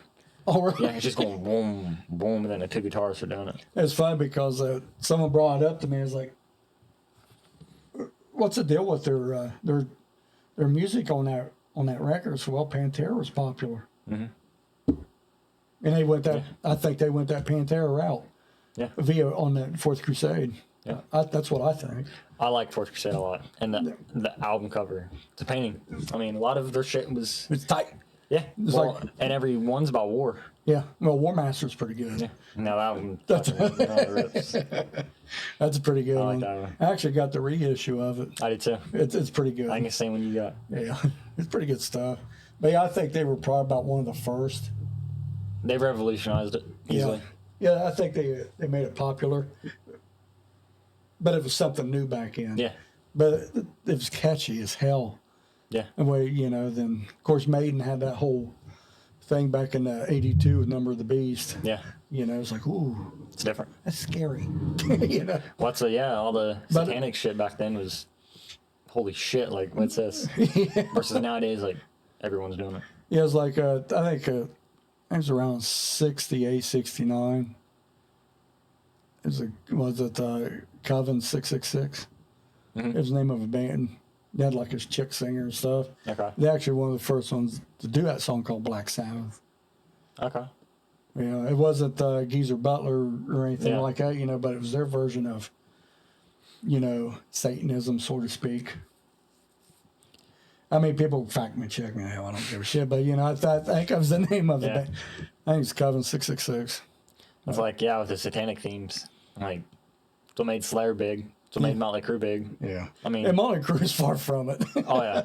I mean, they're not full satanic realm, but, yeah. I mean, their first one, I'm blanking on the name right now. The one at the fucking... Too Fast for Love. Too Fast for Love. That's a good record. It's good, but Shot at the Devil, I think it trumps it. Yeah. Every song on that record's good. Yeah. That's when they wanted to... Like, they have the pentagram theme going on, but then they just ditched it right out the window. Versus for Slayer, like, they realized, holy shit, we're going to make something out of this. And look at them today. Yeah. Like, they're disbandment, and everyone's like, we need Slayer. Because I know a lot of people aren't going to these music festivals because Slayer's not performing. Yeah. Like, it's crazy. It's a rare occurrence now.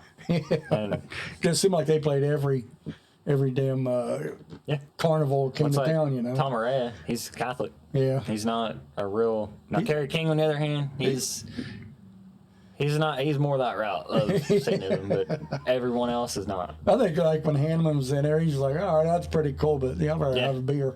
Yeah. Like we were talking earlier and stuff, Hanneman put he put the devil in the Slayer. Yeah. With those riffs and stuff like that. He knew what he was doing. He knew how to write the music. Yes. And he made the music haunting. Yes. South of Heaven opening riff. That's probably, I'd say that is probably my favorite Slayer song. Yeah. It's slow. Like, you had Rain and Blood before. It's fast as fuck. Hardcore record, basically, to a degree with, with all kinds of subject matter in that one. But then you went from that and then it opens up to South of Heaven intro riff. Yeah. You're like, what the fuck was... I don't know.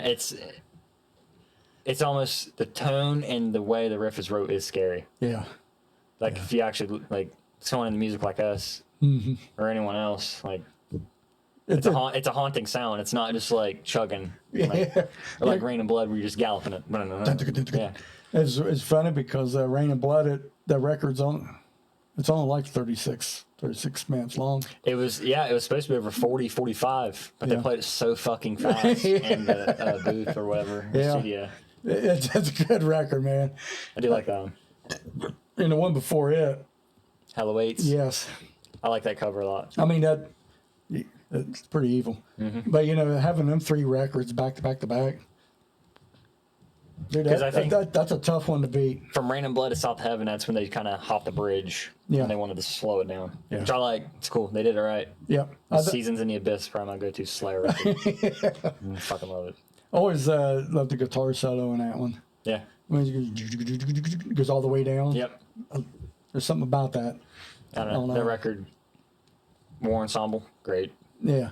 Dead Skin Mask, great. There's not 1/3 on that one either. It's pretty crazy, but you know. But yeah, and that's like Skeleton Society. It's talking about like the human race, where it's going. Yep. It's exactly what it talks about. It's back to death again for like the 5th time. Like everything goes back to death. The song Genetic Reconstruction on Spiritual Healing. He's talking about literally, it's talking about what people are today. Yeah. And then back to Sepultura again. The song Dead Embryonic Cells. It's talking about how technology is killing humans. And look, is that the one that's got da da da da da da da da da da da da? That's what I thought. Yep. That song was escaping me. I was like, that's not Inner Self. It's like, I know it's not. That's going to. You know. I fucking love that one. Not a bad Sepultura song from 85 to 96. Love that one. Yeah, I really, a buddy who lived up the road from me, he would get the Sepultura stuff. Yeah. I was listening to this stuff back then when he'd get on cassette and shit. It's like, oh, that's pretty good. Yeah. I said, but that ain't Slayer. You know, that was my mindset back then. Because, you know, you listen to Slayer, because that stuff was so raw. Yeah. You know, it almost sounded like, man, that don't sound good. Mike, I don't sound good.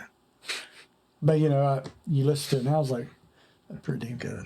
Oh, yeah. It's real good. You know? No, I do like Slayer because I like the riffs are crazy good, obviously, and the lyrics. Yeah, because I think, you know, with Hanneman in the band, to me, he was Slayer. That is Slayer. Yeah. That's same with Dave Mustaine was Megadeth. Yeah. That's how it's formed. That's how he formulated that band because it's his. Yeah. And then like Metallica, as much as I hate to admit it, it's Lars, his band, which he was the founder. Yeah. It's his band. Yep. It is his band because he got James to get in the band with him. Yep. So yeah, it's good stuff. Yeah. Yeah, I'd have to get Megadeth again, and then Slayer right behind him. Yeah. Right behind him. So you pick those two out of the four. Yeah. I put Metallica and Anthrax to the side. My brother's opposite. He's Metallica. Yeah. He's like, I grew up on him. Like, all right, I get it. Now, Megadeth riffs are just so intricate. Yeah. There's a lot going on. Slayer, they play fast as fuck. They play the fast out of the big four. Yeah. But I feel like Megadeth is the most intricate. Hardest to play, too. Especially when it gets to Rest in Peace. Good luck playing it. Because when you're talking about that, you know, with the guitar playing, I hear like a lot of like Halloween. Yeah. You know, with that speed and all that prog shit going on. That's Megadeth probably in a nutshell. What's like a lot of Rest in Peace solos from Marty Friedman. Yeah. He's implementing his jazz like technique into that, and it fucking worked too. Yeah, it's good stuff. Versus Chris Poland and Pete Sells. I mean, I really don't know his background, but yeah, great guitarist. Yeah. But now he's bitching at Dave Mustaine for money because Dave's still playing his songs, even though Dave wrote the lyrics. Maybe not all the music, but the lyrics, yeah. But we'll just wait for Megadeth to release another greatest hits, and you get paid. Yeah, that's all you gotta do. Actually, I seen an article where Megadeth's working on a new album. I don't know if it's true or not, but yeah. Yeah, they released that one a couple years ago. 22, I think. Yeah, it's pretty good. It's about time for another one. Yep. After this tour, I figured Metallica would be releasing one. They did last year. Was it last year? Yeah. 70. I don't know. 72 I seasons. don't like it. Darkest Out of Sun is like the only one I like. It's okay. It's not bad. It's not terrible. No, I actually like the Load records. I thought I'd say some of their songs are good on that one. They're pretty heavy. Yeah, they were real heavy. I don't know why people shit on them records for. Probably because they cut their hair, which I'll never understand that. They cut their hair to try to be like a grunge band, or like an alt band or some shit. Yeah, I mean, I'll never understand reasons why people want to absolutely lose their mind because they cut their hair or something, or they sound just a little bit different. Yeah, I don't know. Maybe they're growing up. Well, they were experimenting too. Yeah, Metallica wasn't an elitist band staying with. That's Megadeth too. They weren't staying thrash. Yeah. After Rest in Peace, they went to Countdown to Extinction. Yeah. Yeah, thrash elements, but it's more slowed it down a lot. Yeah, it's a lot more laid back record. Same as Slayer. But I think it's one of their better records. Yeah. Countdown's a really good record. That song record kicks ass. Yeah. And Euthanasia was good too, right after it. Yeah. I listened to that one. I was like, okay, it's not bad. Yeah, it's not terrible. No. It's not the best either.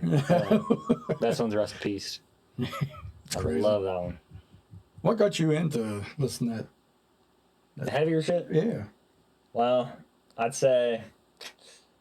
So it's going. Long story short. So growing up, my grandma, my dad's mom, she used to collect all the heavier metal shit like you got on record or vinyl. And then before she passed, because she knew she was going to pass, she gave all her records to my brother. It was an Easter dinner. I remember she just lived in South Salem down the road. Okay.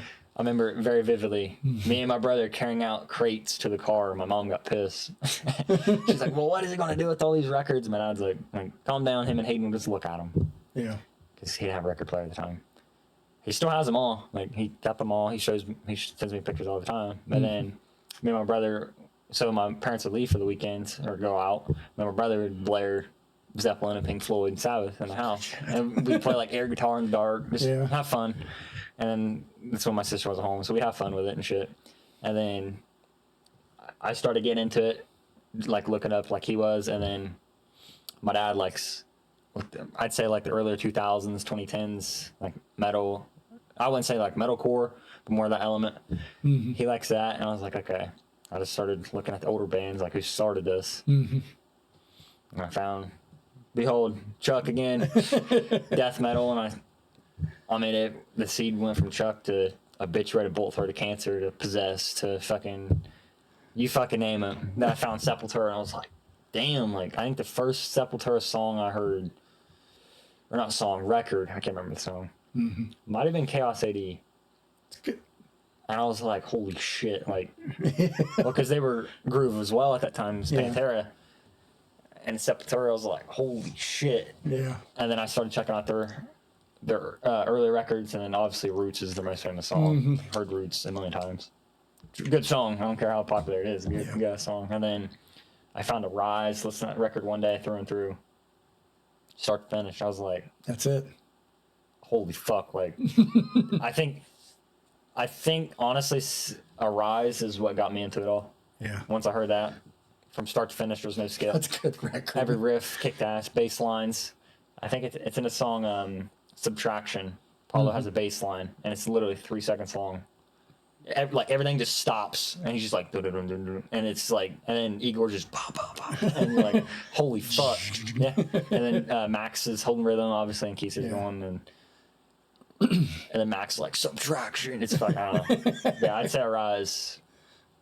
And then I just started experimenting from there to get into the, like, that's like how you said, yeah, you could be heavy as you want. It's like, you don't have to be heavy to be good. Yeah. You don't. It's like Cancer. They were never mainstream. They won't be, literally because of the name. Like, they sculpted it that way. Yeah. And that's what James Murphy was on their second record. The one with the guy standing like this with the flag over the skeleton, bones and shit. He's in that one also. But anyways, like, I don't know. You don't have to be heavy to be good. Like, Cannibal Corpse, I guess, at the time was the heaviest out of the Florida death metal. But to me, they weren't the best. Yeah. I mean, obviously, I'm going to pick death every time. But out of those, then obviously you got Obituary right behind them. Because the best-selling death metal record ever is Morbid Angels, The Covenant. It's the one with, like, I don't know. It's not the Bible. I think it might be Devil's Bible on it. That has like black magic shit on it. It actually selling a box set now. It's a Ouija board with the record. And I was baiting on getting it just for like the memorabilia. And I'm like, I don't want a fucking Ouija board in the house. Like, I ain't doing that shit. Because I think I have was it Domination or something like that? Yeah, I think that came out in '95. Yeah. So they were supposed to be King of Clubs in Columbus, Morbid Angel, in December. I was going to go because I had one original member, Trey.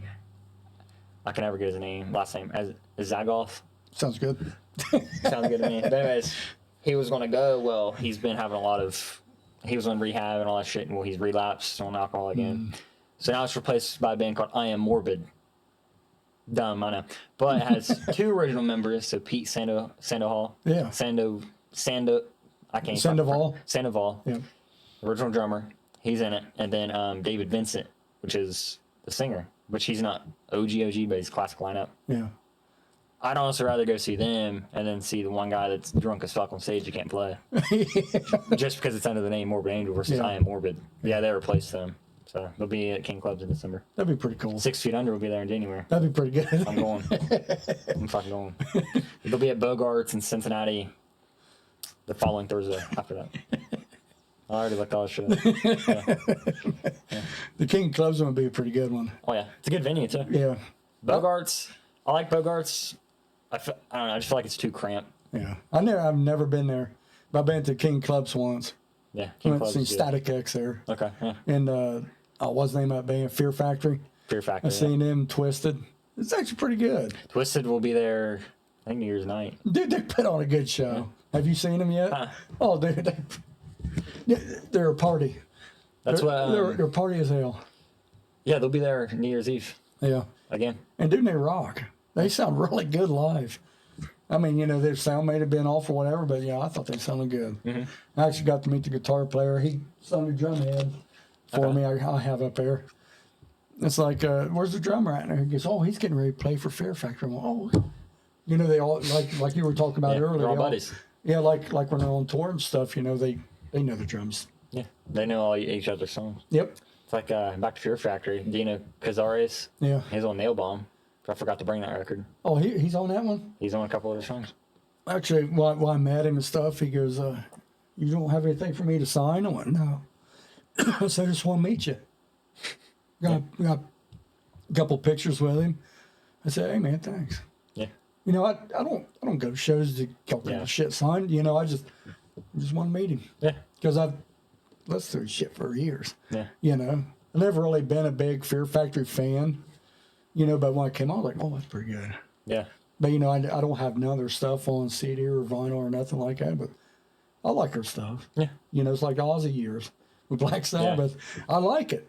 I'm not down on that stuff, but don't say it. Don't say, Well, I am with the records I'll buy. Like, I'll buy the ones I absolutely want to hear on physical copy. Yeah. Like, yeah, I have a shit ton on my phone. Like, I love the song, I'll play on my phone, but I don't really care to own a physical copy, CD or record. Yeah. I just don't.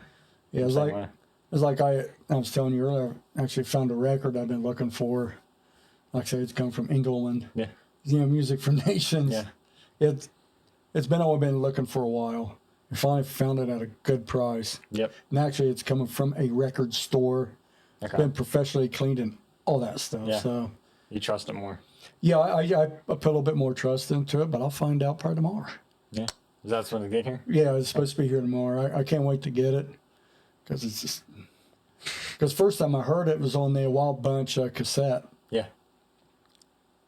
and it's the first song on that cassette. Okay. And I don't know if you know Floyd Rose, right? Yeah. Yeah. That was his band. Oh, shit. Yeah, Didn't know that. yeah, the one who ended up. Yeah. Yeah, that's on every guitar in this world. Yeah. But yeah, that's how it starts out. It starts out him just does all that stuff. Then that beat hits. You're like, holy fuck. Yep, dude, it's so good. I've listened to the record on YouTube. It is phenomenal. It's really good. Maybe I'll give it a little bit of snippet without getting absolutely jacked away on this. Because Yeah. they could actually lose their shit. Oh, yeah. But yeah, it's.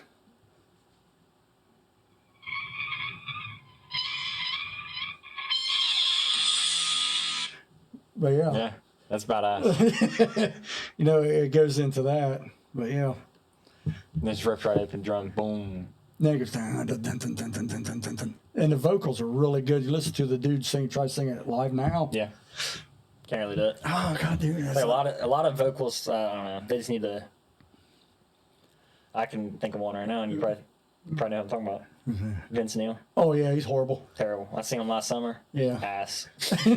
Terrible. It was weird because I seen him on the Carnival of Sins tour Yeah. back in the two.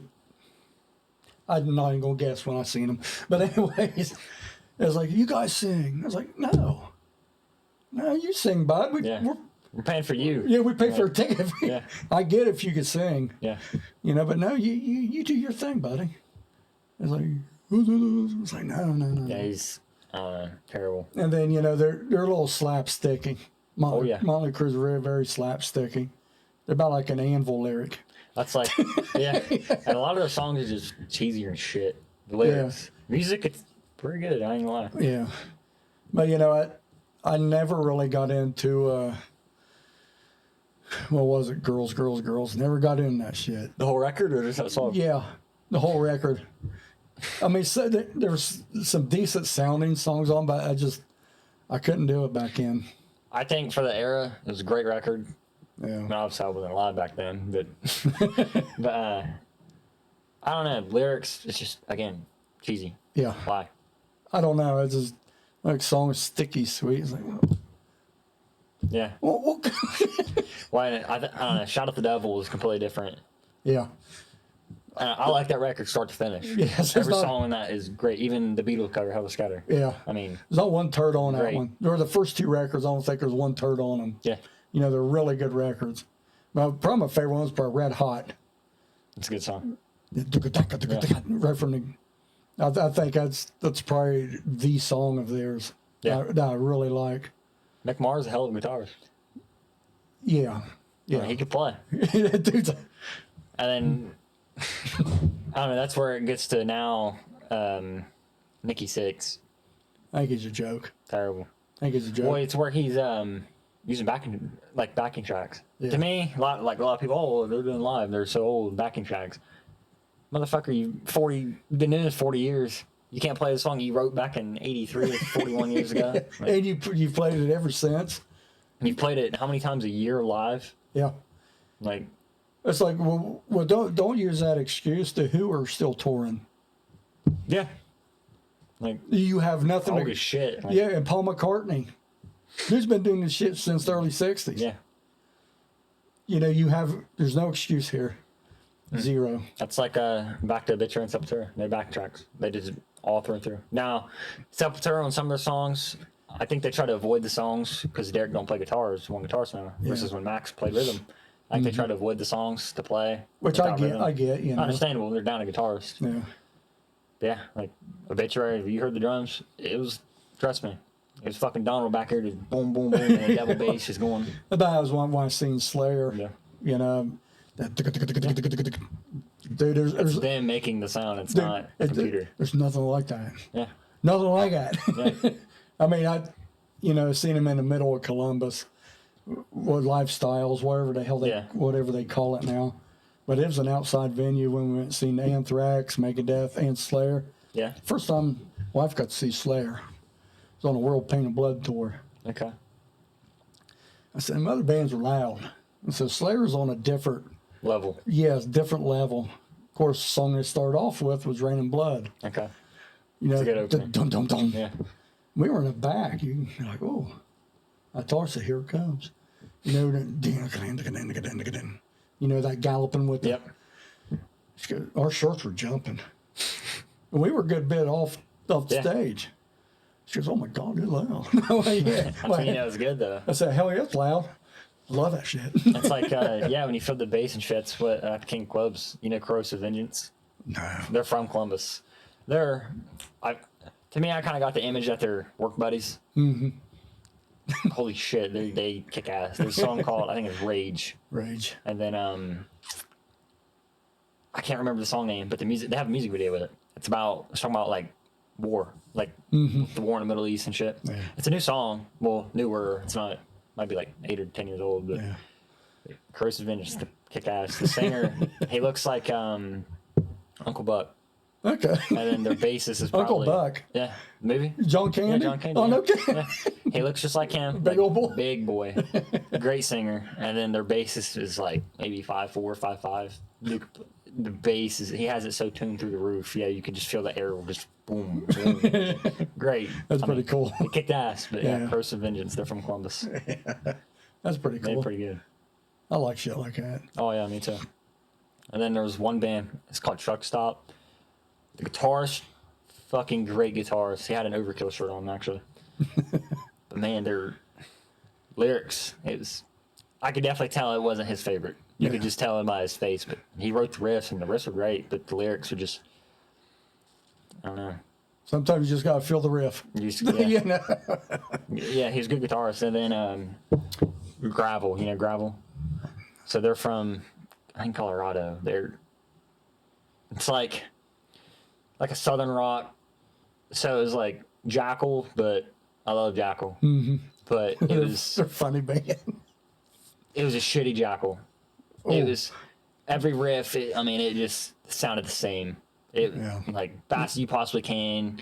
Regurgitation. Like, the whole get up was thick ass cowboy boots that like sold that big, like cowboy hat. Like the only thing I talked about was girls and beer. Like I get it. yeah, I mean yeah, but you guys tankered now, the new improved tank. Yeah, I feel like you gotta have a. But also, you got to think they're in their 50s singing about the girls. And it's like, like, yeah, like this is like what people do in their early 20s in a band, not 50 years old. Doing their thing. The one dude was pretty cool though. I went right up to him. I didn't know he was in the band. I thought he was just selling shirts. You got a bug on your shoulder. Oh, yeah. And then I was talking to him. He was in the Army as well. Mm-hmm. And he knew a guy that I knew in the Army. I was like, holy shit, small world. And then, lo and behold, he was the guitarist for that band. Yeah. Great guy, but terrible band. And the singer was a fucking asshole too. Really? Me and Dad was on the floor, and he would walk up, just like he was the shit, and like don't talk to me, even though I'm the singer of this band. He wasn't like, hey man, like how you doing, or nothing like that. He's walking around like he's trying to start a fight. Me and my dad looked at him like, from me to you, this distance, and like dude, just like he was not approachable at all. You could just tell. That's bad. Yeah, terrible. That's how you get fans. And then when you were on stage, he's like listen to our music, like afterwards, and like, no. And they were so it went Truck Stop, and then Corrosive Vengeance. I love that band. It's a good band. I got Dad likes them too. Mm-hmm. And then it was Gravel, terrible. And then when Kings of Thrash came on with Megadeth members, that's when it got really good. Yeah, Gravel was. I mean, we're not even reacting on the crowd. We were just kind of standing there like, you done yet? And they were only halfway done. I think they had a 45-minute set list. Oh, 45 boy. to 60, yeah. That makes for a long day. Yeah. And especially when a dude acts like an ass like that. Yeah, and everyone was picking it up, too. Like, you just feel him, like, you just kind of got that character from him. It's like, dude, you're in the wrong situation here. Yeah. But then Kings of Because I know your dad. Yeah. You know, it was like... Yeah.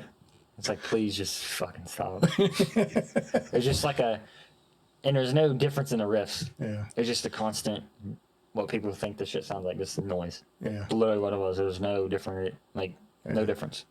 It was pretty cool because the other day I was talking to this guy I work with. He's talking about his buddy's band. He goes, yeah, they opened up for Anthrax there at Newport. I went, oh, really? What was it? During Anthrax's For the Kings tour or something, whatever the hell. Yeah. He goes, am I the band? He goes, I said, they like a grindcore band? He goes, oh, yeah. I went, really? So I seen them. They had a rough night that night. Yeah. You know, the guitars were cutting out, the vocals were cutting out, you know, it was a bad night for him. Yeah. Which, you know, it's a Spinal Tap moment, you know, when, we'll go wrong, we'll go wrong. Yeah. You know, the things, but yeah, I was like, yeah, I seen them. Which is a small world, you know, because he mentioned that his band opened up for Anthrax. It's pretty good stuff. That's pretty sick. Yeah. Especially open up, you know, and you have nothing but problems. That's what I had a buddy in Alaska when I was in the Army. He used to play guitar, and his cousin, he's from Oklahoma. Mm-hmm. He says his cousin was like ranked in Oklahoma or whatever for guitar. But my buddy, his last name is Bunch. He started out on bass, and he started playing guitar. He got really good. Mm-hmm. You know the band Nevermore? Yeah. They opened up for them in Rocklahoma, in Pryor, Oklahoma. Yeah. I was like, holy fuck. Like, that's when I was in Alaska. He told me that. I was like, no way. He showed me a video, yeah. He would hang out with all the big bands and shit. Mm-hmm. And actually, so Bunch, his friend, I think he was a manager of some sort. I don't even like to talk about her, but he knew Taylor Swift, had her phone number. Mm-hmm. And he had Taylor Swift call him, and he gave the phone to Bunch, and Bunch talked to her on the phone. That's actually pretty cool, you know.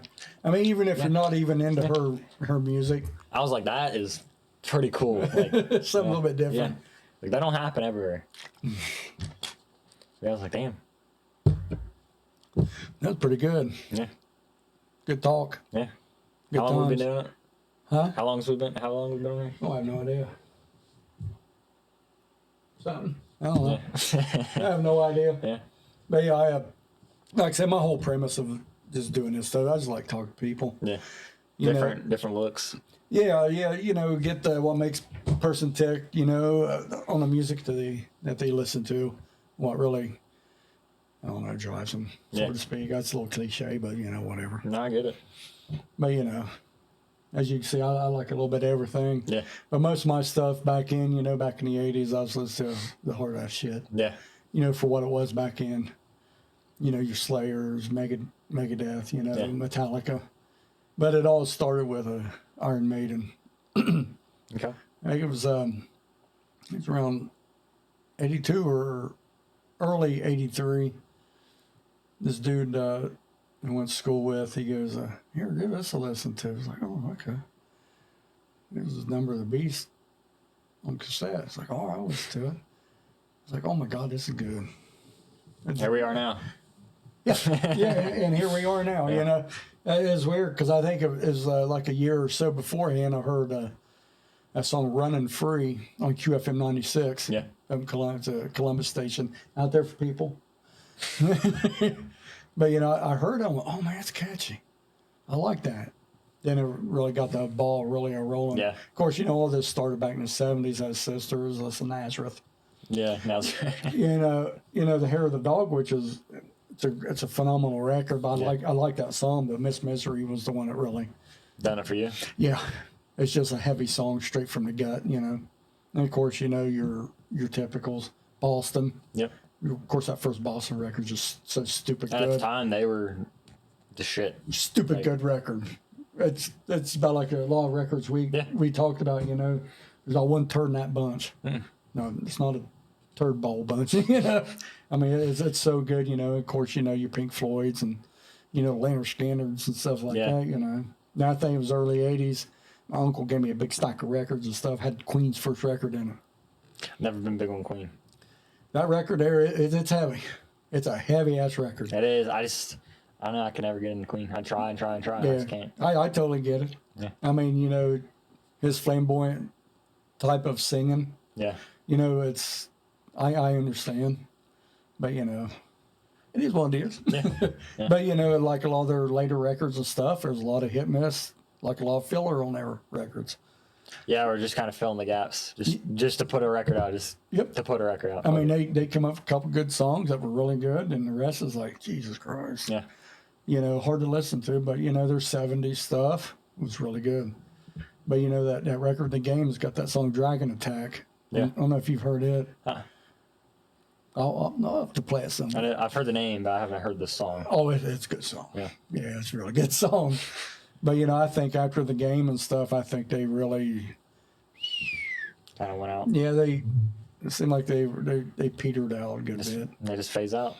Yeah, I mean Something new comes in and takes over. Yeah, I mean of course the landscape of the music back in. You get into the '80s. Queen was that heavy metal band back in the early '70s, and they don't get credit for it either for that first record. And it's a great record, really. I mean, it's a hard ass record, but neither here nor there. Yeah. That's the stuff I was, forced into, I guess, for that. Yeah. But, 79 hit, AC/DC released Highway to Hell.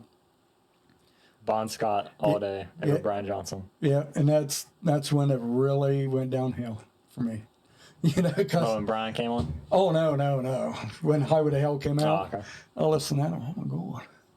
This is really good. Now I heard that song Night Prowler on that record. You don't like that song? Yeah. You do or you don't? Yeah, I love it song. Okay, I was going to say. I love that song. I was listening to it because I had gotten it on 8-track. Yeah. Listen, oh my God, that's a good song. It's just that laid back boom. It's heavy as hell, but like we were speaking before, it's so heavy but slow. Yeah. I mean, if they would remake that song nowadays, even with Bond singing, they can really distortion that song stupid. Yeah. I mean, it's a phenomenal record. I like our record. Yeah, but I think the record before it, Power Age, I thought was probably better. I'd have to go probably Dirty Deeds. That's good. It's their second record. The whole record, yeah. Yeah. And the album cover too. I like that album cover. It's pretty kick-ass. With the blackout. Yeah. Yeah, it's a pretty good record. Yeah, I like that whole start to finish, good record. I'll listen to it. And then it's like with Brian Johnson, like I can't get into it. Bon Scott, I'll listen to it all day long. Yeah. It was funny because back in 1980 when Back in Black was released, everybody on our road had that record. Had it on record or on 8-track. Yeah. Everybody had it. I can see a reason why it sold millions upon millions of copies. Everywhere you went, it was being played. Yep. It's damn good. That's probably the reason I don't like it. That's why a lot of people don't like it, because it's even overplayed like crazy. You be in Walmart looking at something, and it comes on, and you're like, oh my god, again. Which I understand, you know, but for me, you know, back in hearing that when it first came out, because you heard about Bon Scott dying, you're like, what the hell, you know? Yeah. Then when that came out, we listened. Oh my god, that's some good shit. And then when they released For Those About to Rock, it was funny because there was I think that's when the loud ordinance was introduced in Columbus. Okay. Because of them assholes setting off them damn cannons. Really? Yeah. Damn. Yeah. And they were doing this here right in the middle of Columbus. They may have played at the football field. Yeah. You know, I do like that song though. It's a good song. I thought that was one of their heaviest records they ever released. Okay. Was that record that's got that song Inject the Venom? Yeah. About shooting up and shit like that. I think that's one of their heaviest records, man. But I like how AC/DC, it's kind of twangy in the early shit. Oh yeah, yeah. It's not like they're just trying to chug away or do that shit. It's just real twangy. Like, I like the riffs that Angus came up with. Yeah, but you know, that's them playing chords. Yeah. You know, they put body into it. Yeah. You know, when they're playing chords like that, they're putting a body into it. But you know, they learned that from their brother. Yeah. You know, from the Easy Beats. Well, Malcolm. Australian. Yeah. I think when people first they listen to AC/DC all their life, but then when they hear they're Australian, because a lot of people don't really get into bands, especially the band members, when they first hear they're Australian, they're like, huh? Like, I think it's American. Or like obviously with Sepultura, like, you can tell he's not, like, he might be, who knows, but yeah, like, you think AC/DC is American or even English. Like, oh, fuck, they're Australian. Yeah, I mean, yeah, it's English. Australian. Yeah. But yeah, like, I don't know if you ever heard of a group called Rose Tattoo. Yeah, they were Australian. They came out after, I think it was early 80s. Okay. Or maybe late 70s or something, shit like that, when they came out. But they're in the same vein as AC/DC. Just didn't get the popularity. Right. But a little bit more grit. They got that more of a blues. Yeah. But yeah, they're pretty good. I mean, a lot of people don't know about them, but they're pretty good. Okay. So yeah. Yeah, just never gained the popularity. Yeah, that's what sucks about bands like that. You know, they're really good, but it's not what people buy. Yeah, or you know, it's like, you know, maybe it's not your time. Yeah. Shit happens. Yeah. You know, there's been a lot of bands out there like that. Oh yeah. That's been really good, but never hit. So should have done it a little bit sooner or later. I mean, it's all about getting signed, I guess. You know. Yeah. On that, but anyways, I appreciate you coming out and wasting time talking about records. I got shit else to do, so that's all I do. It's pretty good times. Yeah, it was. But yeah, I appreciate you coming out and, you know, informing people of the shit I'm into. Yeah, some of your that's pretty good stuff. Yeah. A lot of rarity right there. Sitting right there. A lot of money just a single death metal record, believe it or not. Yeah, I mean, you'd think they'd sell cheap, but like you said earlier, that's the niche people want, and that's what they're going to buy. Yep. And I'm going to buy. And there's nothing wrong with it. Yeah, no. You know, like say I like my Iron Maiden. Yeah. If I could find a, you know, like first pressing, just a little bit different label. Yeah. You going to buy it? More than likely. Yeah. You know? I'm the same way with these bands right here. But I'm a little leery. Yeah. It's like, man, I don't know about that. I sit there scratching my head, like, I don't know if I ought to buy that. Yeah. You know, but because you already have how many presses of the new press or the old press, and then you're like, oh fuck, I'll get another one. Well, it was like the first record. I think I got about 3 or 4 pressings of it. It's like a Rise. I got 3 of them. Like I got the first, then the one that's signed, and then I got the new press. Yeah. That's the one I listened to. Yeah, yeah, because like Number of the Beast, I got, my God, where they reissued it again. Yeah. But with them at the Hammersmith Odeon, that whole concert. Well, I got that one. Well, I got European releases. I got U.S. releases. And I got to think 2015 release, that 2005. You just gotta buy them all. It just goes downhill from there, you know. It's a variance. Especially Iron Maiden. It seems like they want to reissue everything every 5-6 years. Because then people won't buy it. Yeah, because there's people out there like me. Yep. They don't. That's how I was with the Death reissues this year. I bought them all. I bought all. I think it was 6 out of 7 minus symbolic. I bought them all. I don't know why they're not reissuing, putting that out there. Roadrunner. Relapse records has every single Death record except symbolic. That's why symbolic's worth so much money, because it's still under Roadrunner. Yeah. Yep. Well, Roadrunner will have to get their ass in gear. Roadrunner won't. They won't. Wonder why. I don't know. I think it's more of a mom and dad scenario. Gotcha. Because they know that they're holding this over Relapse's head, and everyone that wants to buy it. That's the same with Deicide. Deicide. With their first self-title, it's Roadrunner. Hasn't been released since mid 2000s, I think. Yeah. Yeah. That's a hard one to get too. Oh yeah, I want that one too. It's a hard one to get. You could find the first press from '90, but people want over $200. It's funny because when that was released on CD, I bought it. I listened. I was like, I don't like this. Yeah, it took me a while to get into them. Yeah, and same way with Slipknot, their first one, when it first came out, I bought it. Went, I don't get it. So Slipknot's first, I don't even think it's considered a demo or EP. It's their first real record. Yeah. Mate, Feed, Kill. Okay. It doesn't have Corey Taylor on it. Oh, it That's doesn't? the original singer, yeah. It actually rips. Oh, does it? You gotta check it out. It's like a green background. It's kind of weird. Can you buy it? No, I don't think so. I think it's a bootleg only. Oh, okay. It's kind of like one of those under the table type. Oh, okay. Well, it's probably a tape trading deal that was going on. I mean, we did that around here, but we didn't put like full records on a tape and stuff. We just like a mixtape. Yeah. So here, man, give us a listen. Pass them out and shit like that. It's like what I do with CDs as well. Someone go, hey man, I'll pay you to make me a CD. Well, no, you don't have to pay them. I'll just make a CD. Yeah. There you go. They'll listen to it. They go, oh damn, that's good. Yeah, Kill Mate Feed. It kicks ass. And it's so what the first record came out in '99. I think it was '99. That's possible. Then Kill Mate Feed I think was '96. 96. Yeah, it's Slipknot. Before Slipknot was Slipknot. Okay. Good record, good demo, whatever you want to call it, EP, record, album. Because I wouldn't be surprised if they end up doing something like a box set and putting it in there. You never know. Especially if it's 96 and 2 years, it'd be 30-year anniversary. But probably not because Corey's over it. You just gotta think about that. Oh, is he over it? Well, yeah, I mean, he's the image of Slipknot, Corey. Oh, really? Yeah. I did not know The that. same with, like, Lars is the image of Metallica. Dave's Megadeth. That's, I don't even know. I just blank. Yeah. I know the feeling. Yeah. It's just like, I don't know. I think it's more, oh, well, I was in a band then, so why the fuck would we do it? You know what I mean? Yeah. I get So I it. kind of get it, but you also have how many people. A lot of people don't know of Kill Mate Feed. Like, my dad had a Slipknot tattoo. He didn't know what it was. I told him. He's like, what?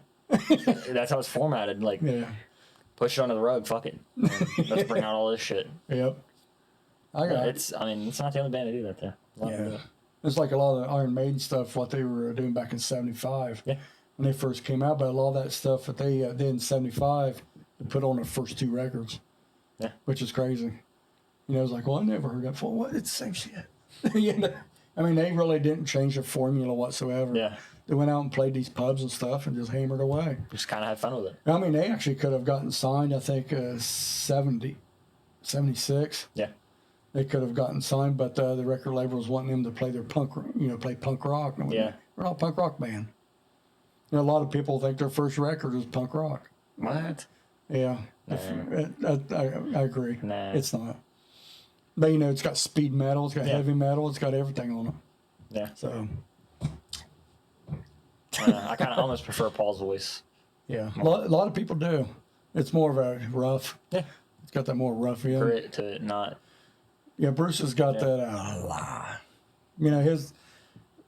Paul's voice is going to reach people. Paul's reaches the rafters, or Bruce's reaches the rafters. And But stuff. I feel like that's also the best decision they made too. Oh, it's 100% their best decision. That's what made Iron Maiden made. Yep. I mean, You come out and you release Number of the Beast with your new lead singer. and a lot of people at times like, man, fuck this. Then they heard it, they're like, oh shit. Yeah, it's pretty good.